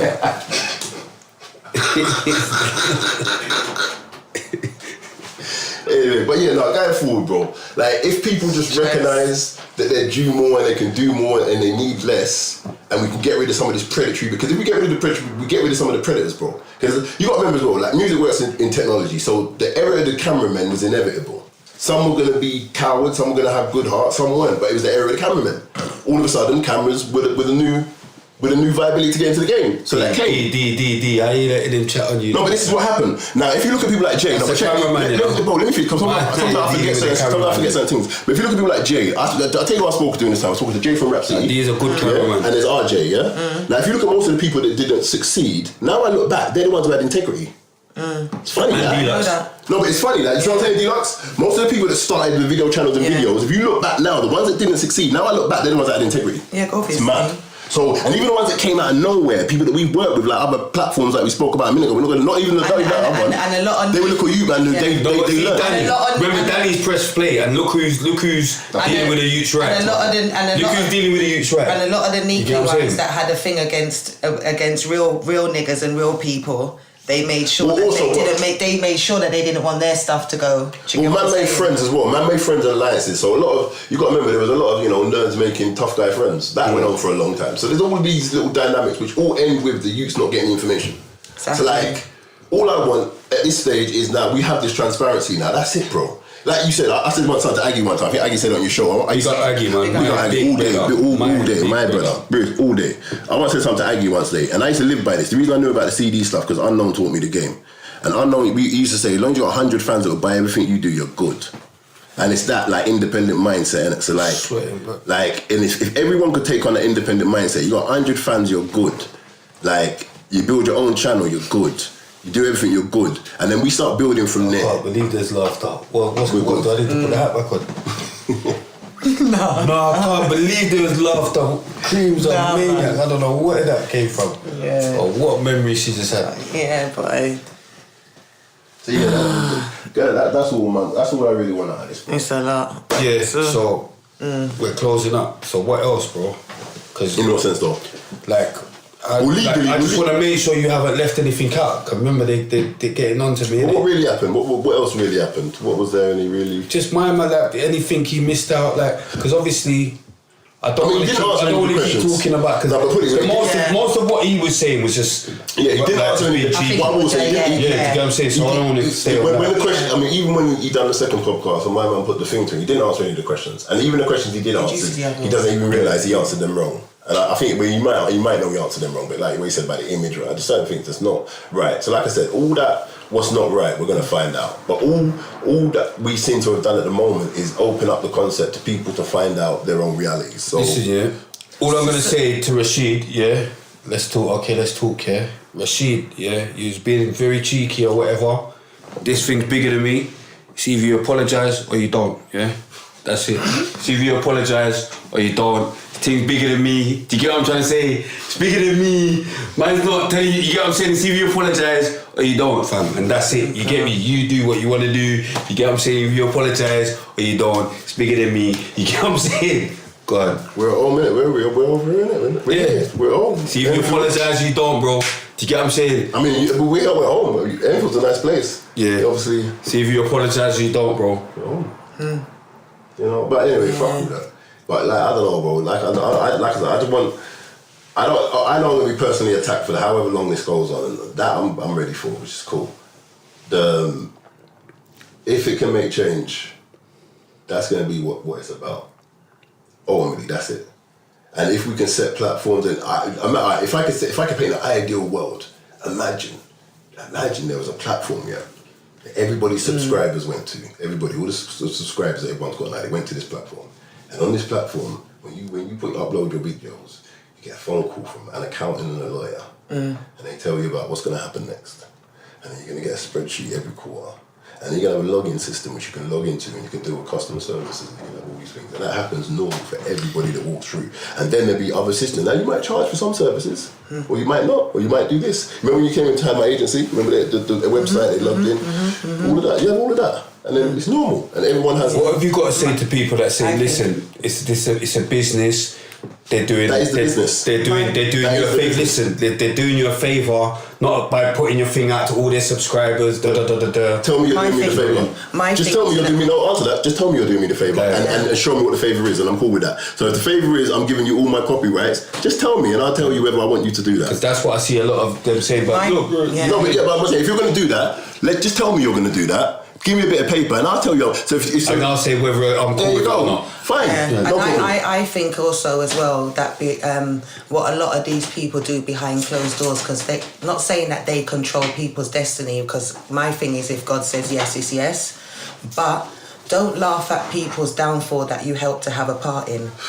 Do you understand what I'm saying? But that makes you realise the difference between men. Do you get what I'm saying? But that's the difference between men, though. They like to say, oh, this one didn't make it, this one didn't, and you had a part in it. Do you understand what I'm saying? But that's the difference between men. If you are from where we're from... behind bars is GLC. But that's just the difference in men, though. That doesn't bother me, because that's the difference in men. In other words, even when, and I swear on everyone I love's life, everyone in here can vouch, when I saw my man on the couch, I'm not proud of myself. Because at the end of the day, don't get it twisted. As much as he's done what he's done, there are still the elements that he has done. Listen. Darth Vader didn't become Darth. Darth Vader was Anakin first, you know. Like life's real, you know. This guy sitting on this couch first, a maniac sitting on this couch giving people advice to life. Like life's real, you know. So a man can start a journey one way and end another way. So it's not to say he didn't start his journey in the correct fashion. It's not to say he still hasn't got the correct intent. But that's what I say. Rashi's a good But check this. Let me say this. Let me just say this. But at the moment, the statistics, the numbers, the fact that you don't own the companies, the fact that there's no companies that you own, the fact that all our copyrights are with this company, the fact that we can't, all these things are happening is all pointing in a direction. Now that's not even an attack on your character, because we don't know what happens. We don't know what happened. For all you know, a man could put a gun in your face and say, "Oh, give me the rights to your thing, pussy." We don't know. And we know that never. No, but what I'm trying to say is you don't know, but we know this has happened. We know these are the facts. So on that note, bro, stop attacking me because it's pointless. But we haven't said directly, nothing personally, like attacking his character. We're talking about the conduct of how they're dealing with people and their creative stuff. Do you understand what I'm saying? That might just be weakness. So that might, in a sense, why I say that, like I said, the area of the cameramen. We're not saying it wasn't the area of the businessmen. We're talking about what we're hearing is going on with people. But it wasn't the area of the businessmen. It wasn't the area of the hedge fund runners. It wasn't the area of the entrepreneurs. It was the area of the cameramen. Jamal Buss, because he was the first cameraman. He met Branson. He met people that showed him business. They weren't businessmen, they were cameramen. I used to run a joke with my man about the other one, with Rashid. But you wouldn't have but they wouldn't be nothing without the artist. No, I know that. Do you understand what I'm saying? You missed my point. You needed people in front of the camera. You missed my point. I get that. Well, you need us, otherwise you ain't got no fucking content. What the fuck are you talking about? We're still found a way to get heard, you know. Good, you'll be hearing me on stream or something. Do you understand what I'm saying? I'm talking from listen, I'm talking from an industry perspective. Do you understand? It was just the era of the cameramen. It wasn't the era of the DJ. Remember, before that's the era of the DJs. When you look at the big era, the Nas era, that's the DJs. They're bringing it into the game. You know what I'm saying to you? This has been the era of the cameramen. We don't know who these niggas are. They don't even know who they are. Some of them are like 16, 15 picking up cameras. They don't know who the fuck they are. Now the thing is, where man's a real nigga, I can get that. But you're doing this now. Cool. You know what I'm saying to you? But we don't know. They don't know what they're doing. So for all we know, he could have done a bunch of things right. But then one day, blood, this deal's on the table, and what I've been doing, and what I do sense with him is this. I sense this sense of deservedness. In other words, this is the danger part, and now more than ever, it's like he actually believes that he's entitled because of what he's done for the game. Now that's the part that says to me, you got the deal. Yeah, because he said, I don't like how he's trying to fuck with my legacy and all that. That's the part that tells me you can't legacy. Thinking legacy, not like that. All right, now rate what you've done and all that, but don't overdo it. But anyway, like what you said, it's the artist. Without us, there's zero legacy. You get what I'm saying? Do you get what I mean? Well, like I said, Big up dude though on what he's done though. You get me? Him, Jamal. no, well, that's what but it's like this. You know, like you can't take that. At the end of the day, they did expand it in this role. If you grab the camera and bust the game, blood, you create. That's hard. That's hard. Yeah, they expanded it in this. But then that's not to say that when that moment came, that something changed and life's real and you took. Because I look, but it's me. Like I took a set of kids from selling CDs in magazines. Like if he was dealing, we're not being funny, but if these people were dealing with legacy alone, it wouldn't only be about money for them. Rashid comes from an area where there's bare rappers around him. I'm from Northwest, he's from Northwest. Bare rappers are like on his doorstep. Do you understand what I'm saying? If you was dealing with legacy, you know, like when they say like you put like a boss makes sure everyone eats. Do you understand? You would see that through the people that have succeeded through him. Your work speaks for itself. We're not just talking about I uploaded 1 million videos. What did those million videos do after being uploaded on your channel? Do you understand what I'm saying? That's what I'm talking about. See his thing about our legacy and he's I know. He's been having problems with people with uploads from a long time ago. He said something to a family. He said, I've done more for the game than Mike GLC, and I said, that's cool, because I know I've employed more than all. I've employed more. Let me say the sentence. I know hold on. I know I physically employed more people than all you put together. No, but do you know what though, Mike? Yeah, he's talking about he's trying to fuck up my legacy and all that. What the fuck was you lot trying to do with my legacy? No, wait, what the fuck was you lot trying to do with my legacy? After I got stabbed up by some pussies and you lot went to destroy my legacy. Like I ain't done nothing kind of in this whole music thing and no one wanted to upload me. Everyone wanted to turn their back on me, you fucking pussies. Don't talk about legacy. Don't talk who the fuck are you about legacy? Everyone's got a legacy. Me and my sister was the first female UK rappers doing that type of stuff. You remember, Mike? Do you get me? 100. And just because something happened with her and Grime Daily, then all of a sudden, boom, your thing's blocked. You can't go on this, you can't go on that. There's a lot of bad stuff that goes on behind the industry that people don't talk about. You lot just putting out some mad history, your own history, trying to fuck up proper legacy. You have to understand. One of the things that me and Sprays had these conversations years ago. I can even remember rooms where I'm sitting in the office and I'm just fuck everything. It's crazy. At that time, I don't think he understood why it was. And I used to call it the Get Along Gang, the Boys Club. But I'm in this thing solely. Like, the reason I hipped up under Talisa, because Talisa, that set was like, it was a beautiful run through. I can't explain it to you. Having her at that time was being able to say fuck you to everything. Like, I don't have to play that game. None of those games, we can play this one. So like, I knew all the games, all the scenarios, all the twisting, and it all boils down to predatory behaviour. But predatory behaviour now is being facilitated by technology, and it's multiplied hence, and they know who they're working it with. So now it's like a vice hold that people can't get out of, and like I said, we're in this hyperventilated state of numbers, and this is what they're used to, trapped in. So like, if you just open it back up and now show the numbers, show the analytics, everyone gets to play the right game together fairly, you have an industry, because that's what the Americans got. And it's also about being more professional. If you know that you don't get up at a certain time, have an assistant. Do you understand what I'm saying? Yeah, they said that to him on that. You need content out. One of the girls said that to him on the day after. That's how I look at things. At the same time, things need to be moving efficiently. Do you get me? How about let's just put talent out? Do you get what I'm saying? Exactly. How about let's just pay the talent for? That's why it's so hard for people to get to where they need to get to. This is one of the reasons why people have a problem with me. Because I'm a bottom tier artist. I don't do the numbers, I don't even have a fucking blue tick, I haven't never asked one. But my talent keeps me here. So I'm always a problem. My history keeps me here. So I'm always a problem. So I'm always speaking for the little man who's not in the game. And the game hate me for that. Because I'm always pointing out, yo, you man, fuck them man. I know who's watching what I'm doing right now. And it goes high. And I'm always going to be this. And I knew, listen, what people, and I say this humbly, I'm saying this really humbly. When you want to paint that picture of Mike, bro, I promise you this, I would never be here talking this shit if I thought that I needed this career to survive and live the life that I've got laid out for me. You know what I'm saying to you? Sometimes I feel like they was the ones that paint the biggest picture. They painted the biggest picture because the ones that really knew them are the ones that they didn't take with them. Therefore, you was creating a new you so that you could mind fuck everybody else that came after us.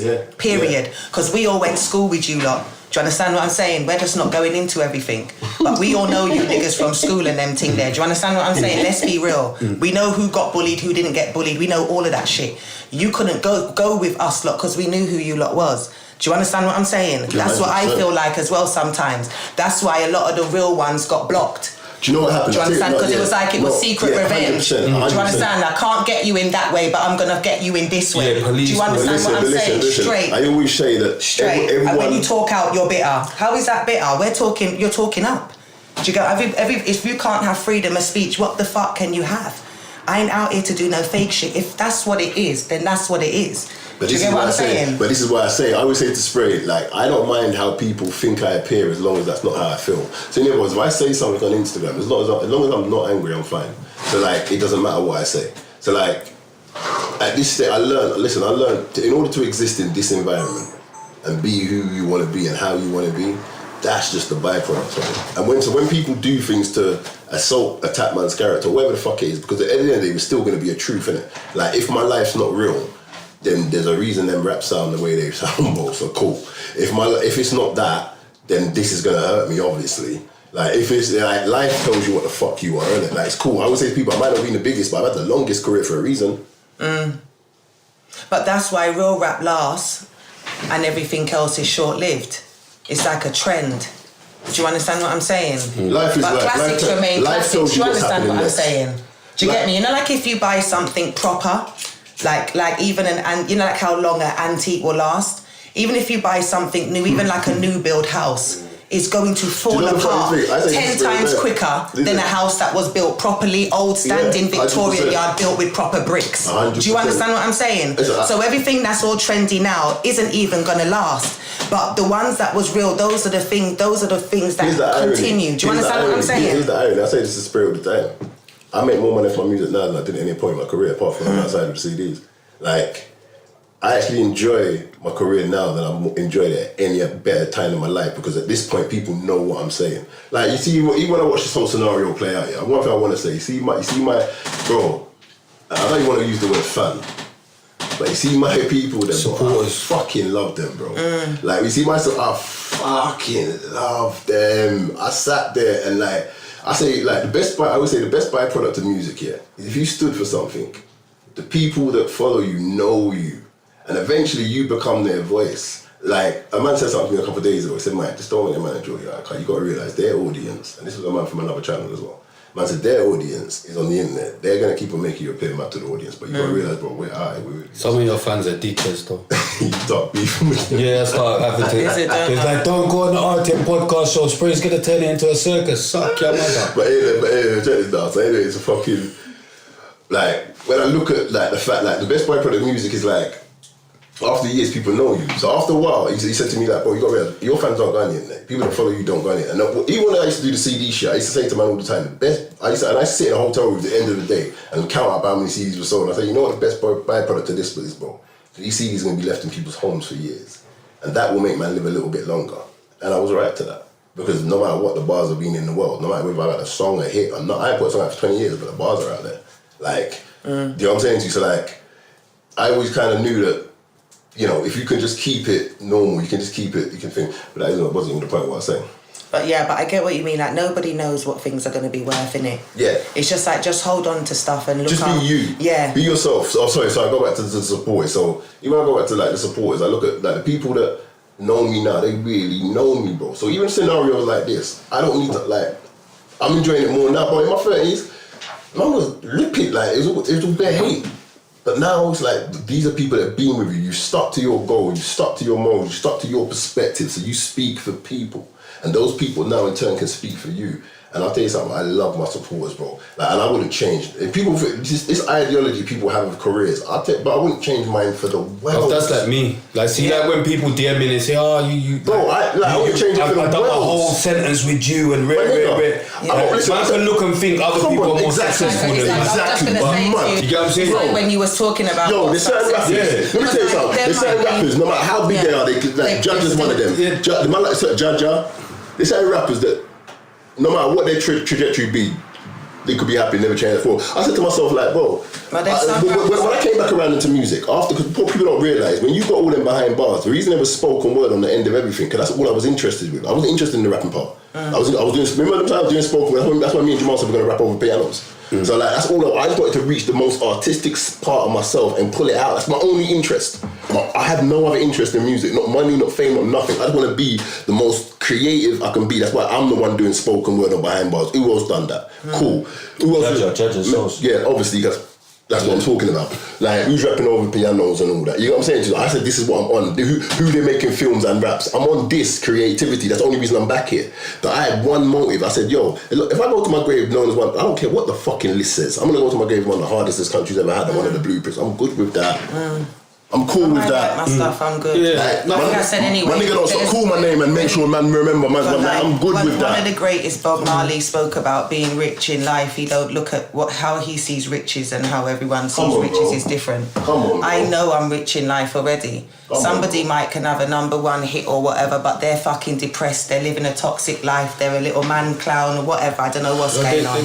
I'm rich in life, innit? Yeah, I've got my 2 kids. I've got my I'm content with If for one little element ain't what you lot think is successful, that's up to you lot. But from I can sleep good at night and everything and my family and everybody's good, then I'm good with that. But you know what? Do you get what I'm saying? Listen, even when I see people do that thing about, you know, this man's life and that man's life, I say the truth. I swear this from the deep spot of my soul. I actually just think, bro, whatever you're saying, I just hope you're good when you close your eyes. Exactly. Like, I don't care. Like, whatever you put out in the world, because you know me, Spirit. Spirit actually knows me. Spirit, like, he knows man, you know. You see, with the man, them, I'm the odd one.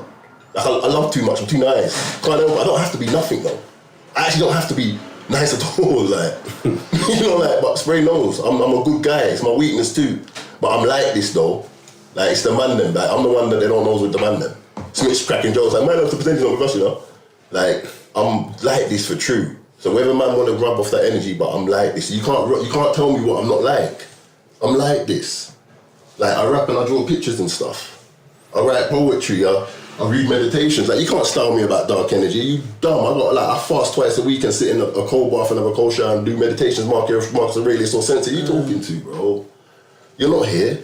This is where we are. You're not here. So what you're doing, it doesn't even register to man. Oh boy. Close anyway, they got negative. They got everything. But my point is, lift it up. We've been closing up for about an hour. Yeah, I know. Because you got anything to ask him, Creamos, or no? Because I was going to address that because he was saying about your frequency or whatever. But yeah. Yeah, go on, cause you know you and your frequency. Yeah, too. but yeah, no, I was just. No, but true. No. But on the real note, yeah, Mike can give out the wickedest, darkest frequency. Of course we can. Of course, like, who else are we? Of course we can. That's what this is all about. That's what this contrast is all about. This is why they write. This is why they're making films about my mother's story. It's that contrast. I'm writing a story about a woman with that contrast that came from another woman with that contrast. What conversation we were having last night, bro? How does the line go? Grandmom, then me. That's what I'm talking to you about. This is me. Yes, the dark energy can be here. Of course it can. Of course it can. But and you quick, you know. Yeah. But ask them where you know, like 1 minute he was dead, he wasn't there. But ask them where the love is, though. Balance. But ask them where the love is. No, but check this. No, fuck balance. Ask them about my love. Ask them about my love. Ask them how I love. That's the balance. But that's it's the balance. Is my love not big? Evil. Right? Is my love not big? See, as good as you are, yeah, is as evil as you are. No, see, is my love not big? I always say, yeah. See, Smith. Like me and Smith will go and take you them swimming and come on, come on. Do you get what I'm saying? Come on, evil and well good. Come on, as well on the upflip side of it. Like however your extreme is, however your extreme is on this, you will have that on that. But bro, so if you're somebody that loves really, if you get hurt really the man has never been that way. But see when people talk to me, like, you know, Myra, come on. When people talk to me about, come on, you know, like, I don't know violation from none of the man them. Man can't tell me about. I don't relate to that. No, I have a middle ground. None. What type of middle ground, man? I don't know about no middle ground. I don't do that. Like, I don't have no middle ground. I'm here or I'm here. 0 do you or understand 100? What I'm saying? But my point is, whatever energy you received, it was whatever energy was. But what you're doing is carrying that energy and making that the moment when you definitely know that was not. But it doesn't even matter whatever you're doing. Yeah, what you're doing is what you have to do. But and so be it. So moving just trying to close this up. Yeah, so Cream showed me a thing that she needs to go to toilet like about half an hour. I was like, I need to go. I'm trying to not say it on camera, and I'm like, I'm like to my look. I'm like, this to spray, look. I need to go. I didn't want to walk off the thing, but it's all good. It's all good. But you get me, it's cool, man. Our area family, come to my home. Yeah. Send D-Lux off. My brother. Nah, big up D as well, man. You get me? Big up D, man. Coming true as well. Get me? I know we're always having jokes on you, but it's only jokes, blood. It's only banter. I have jokes on everyone. Nah, man. Even Mike, you get what I'm saying? Old fucking life. Nah, honestly, we bought this. You got anything to say to Rashid personally? Bro, just Joey. No, you know what, Joe? Powers. No, I'll tell you this, Joe. I'm upset. I'm not even upset, Joe. Whatever. You know, if you gotta do what you gotta do, cool. Joey's just a loyal guy, man. Yeah. If Rush, just stop now, bro. Because everything you're doing is just making things worse. Are you gonna have your lawyer call his lawyer? Bro. Or are you still taking that route? Or I don't even want to talk stuff. No, but I'm just. This is what he wants to know. I'll answer it. When we find out what company Rashid might own, because right now his name's on no companies, when we find out where he even exists, then we might hit his lawyer when we find out if he even has a lawyer, because right now he don't even exist. Like, Have your stuff been released yet? No. So that's the first stop. The first stop is starting to get we've read off the base. Basically, like we read off the base, we've done the official documentation is called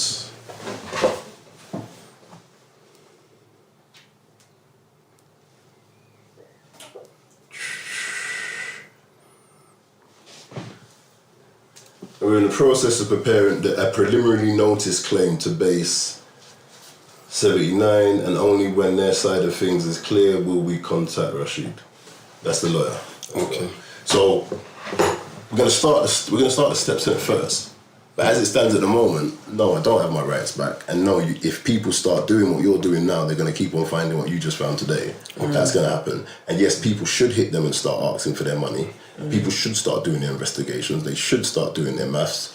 All the people in the phone that we got, if some people have been phoned already, some people have been contacted, we're going to look at which cases actually make sense. So we're just doing the real things. But you see all the centralisation, the personal battles, the war, the me versus link up, like all that is just semantics. Like, yes, I really don't want all of that. And if Rashid stops doing certain stupid things to make him, whatever mission that he's got on, we don't even need to discuss things. We just need the lawyers to just like do, like, if he's got, bro, lawyers cost money, you know. You know? Definitely. Like, whatever.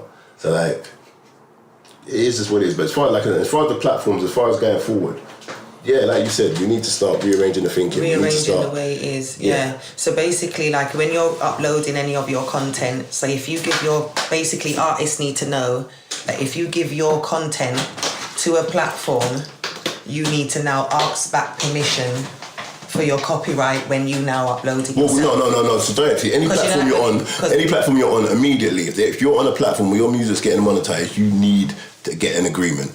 Straight away, that's the bottom line. Yeah, any platform you're on right this second, everybody that's on a platform can start doing that. If you want help, if you want to do anything with your stuff, get onto man, and we're trying to spread it out as we can. But at the moment, like I said, the forms are filled and there's a bunch of people in there, bro, and it's not going over one set of things. And like I said, this has turned bigger than man thought it would. And I'm honestly saying this, I've slept 2 hours for the last 3 nights, like, and that's just the amount of handling, like. People just not want to know what it is and what's happened. And now I'm starting to actually because remember, I've known certain things for a minute, innit? Like, I knew certain things, but I didn't know this extent. So in other words, I've always kind of known that these lot were taking the piss, but I didn't know like the extent. But my taking the piss was, yeah, of course you're uploading videos, but I didn't know they was taking your copyright. Yeah. Does that make sense? Maybe they need more artists to have more platforms like this, because then they'll be more compassionate, because they can more kind of relate to artists and what it means to them to get their stuff uploaded. Yeah, 100%. I feel like there's a disconnect it's about the fans as well. Do you get what I'm saying? The fans have to take responsibility now as well. The fans, and this might sound like harsh, but the fans have to take responsibility, because what it was, you got to realise, the audiences are manufactured also. So in other words, like people say, there's audiences that don't do certain things, audiences that don't use certain devices, but the fans that are with these subscription channels, they need to start jumping ships. They need to start because it's like it's already brainwashed in their heads though that they scroll and go by a view. So you can be missing a good video just because it's got a little bit of views, but you're going to go to, if it's not on that, you know what I'm saying? Do you know what would be a beautiful thing? I think it would be a beautiful campaign if we could make Every subscriber that's subscribed to any one of those channels, go and subscribe. Make sure they subscribe to at least 10 of their favourite artists today.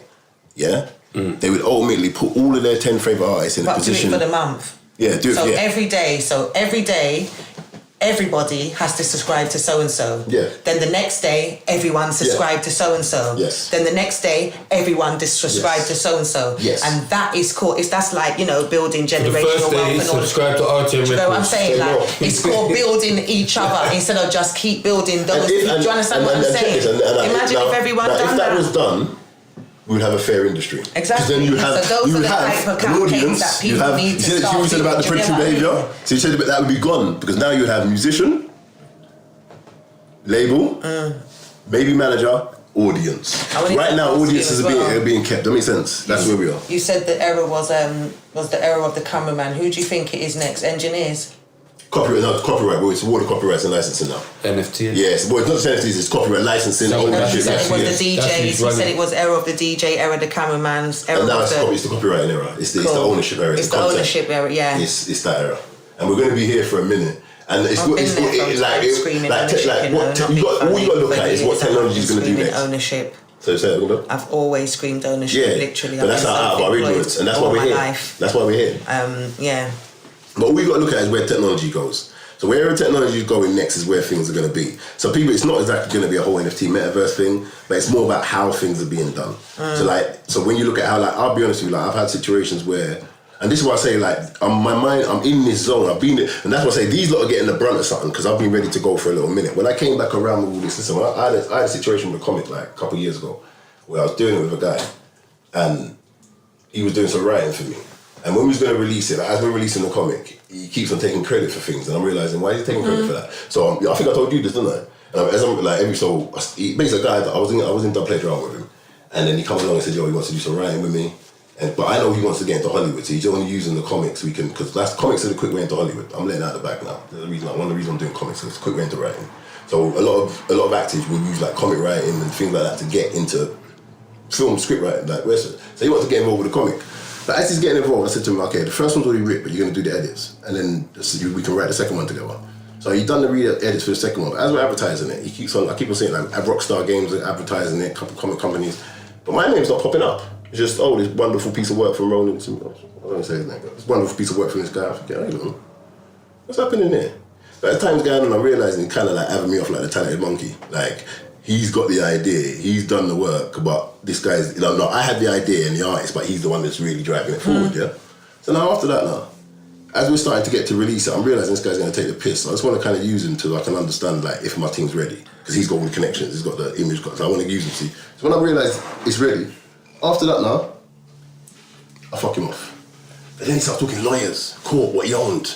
And I said, Lord Clark, look at that. If I would have kept you for a few months more, Lord Clark, you would have took my thing from me. And then it made me fall back. That's why I fell back. I said, no, I need to just do what I'm doing and come again. But then I realised, hold on, Mike, this is what's going on. So even before this happened, I already got my brain, because I already said to myself, I've never had a record deal. I'm getting old. What the fuck? You see, I want everything back. I said that for a while. I sit on the internet and say, like, what? What? I want everything back. And my mind was already in there. So I was already ready to take, I was ready to go for it, like what you did. I was ready to get, you know. So, but I was getting ready to do it officially. I was getting ready to face, that's why I had Jamal's people. For this year. That's taking my shit. No, but I'm saying that's why I had Jamal's people, because that was the plan. When I had Jamal's people, I'm saying, okay, we're gonna go get everything back. So when this has happened, I'm saying, yeah, I'm already ready to kind of do this. Does that make sense? But I wasn't ready for all of this. I wasn't ready to see like, right, this is so much. This is this. But I was ready to take my things back and say, yo, I want my copyright. So yeah, that's the plan. Just have a level playing field where everyone's playing on the same playing field and everyone's got the information. And then if there's channels that can be created which can provide services that go along with that, like analytic services that all the youths are privy to all of the time, then that's what we need going forward. Okay, cool. Now you want to go to the toilet? No, I want you to make sure that you've had your Is that yeah. Yeah. You got nothing else. Thanks for listening or whatever. Thank you though, mate, for coming to. Yeah. Thank you. You get me? You know we always got flowers for you at every Thank you. You know what I mean? The man snapped me out of it. I phoned him. Come on. Because Pounds nearly had me. But I said, yo, alright. Oh yeah, he phoned me. Like I was at the gym, he phoned me. He's like, you know what? I'm gonna go on Winners Talking on Wednesday. He says. Yeah. I said okay, but I was like in the middle of my set in it, so I was like, all right, because he's like basically because obviously my man had Rashid in it, so they wanted to get the reply. So I done my set, obviously 3 plates, you get me, boom, and I could still see my hit it, you get me, boom, 3 plates, you get me 60s on his side, power man thing, boom now. Then I realised, hold on a minute, did that man just told me he's going on my man's thing? So I phoned him like, yo mate, what on? Like, why are you gonna go on there? That's mind games. I'm making plans on mind games. He just wants to exclude. Why has he even got my man? Then got you. Why didn't he get you? Like, why didn't he phone you first? Or listen, just come to you, brother. You get what I'm saying? The man said, no, just come to my yard. The timing was cold because then when the trailer came, I'm like, all right. See, cool. And then when the trailer came, I said to him, see. And you was gonna go and sit down with them boy there, cool. And they got man on some joke business. I'm sure what's his name said that Rashid contacted him though, innit? Did he? He said that though, innit? Rashid actually contacted. But I tell you the truth, it was the energy in the room. Like Pounds weren't even getting they didn't sound like it was with Pounds, it was more the they? fact you showed that trailer was the first thing. That was the first thing. Yeah. Cool, you need to do that. Cool, whatever. But Pound in the room, he weren't getting mad. He was keeping it kind of mad a bit still, a couple of times. No, but if it was me, I'd be looking at that like you're getting mad a bit. But that's just we're different people. But it was the energy. You're able to give man more leeway. It was a general energy in the room. Depends on the story. And my man, I'm like, alright, cool, I'm a clown.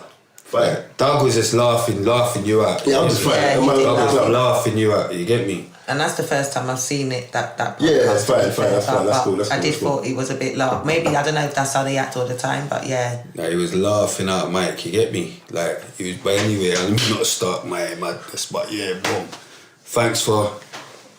Hope you enjoyed the circus today. You get what I'm saying, Carl? Man didn't want Mike to come on the podcast show because it's too much of a circus. I'm looking at the wrong camera, yeah. Well, yeah. So, big up though, my brother. Thank you. My assist, you get me? But yeah, follow the queen. Ice Cream, the Poster Girl, Instagram. Follow my business page, postergirl_lashes. Queen Ice Cream, Twitter, Queen Ice Cream TV on YouTube, you know the vibes. Follow me at big_bad_spray on Instagram, at young_spray on Twitter. Follow the page at RTM Podcast Show and the clothing at RTM Clothing Original, www.reallythemost.com. Follow my big brother on Instagram if you want to hear his madness. If you can, if you feel that if you've had any videos uploaded to any channels and you feel that your copyright's been taken or you should have been entitled to monetization, please go on my page. There's a link to the form. Just click on the form will be filled out. We'll look at the form. Someone will reply to you. We're kind of looking if it's actually a valid case first. My lawyer will look for it and then someone will reply to you. So we're going to keep that running for about another week. So, yeah. What's your... Mike GLC. Boom. Done not really the most. Creamy can go I toilet. gotta go toilet, so excuse me.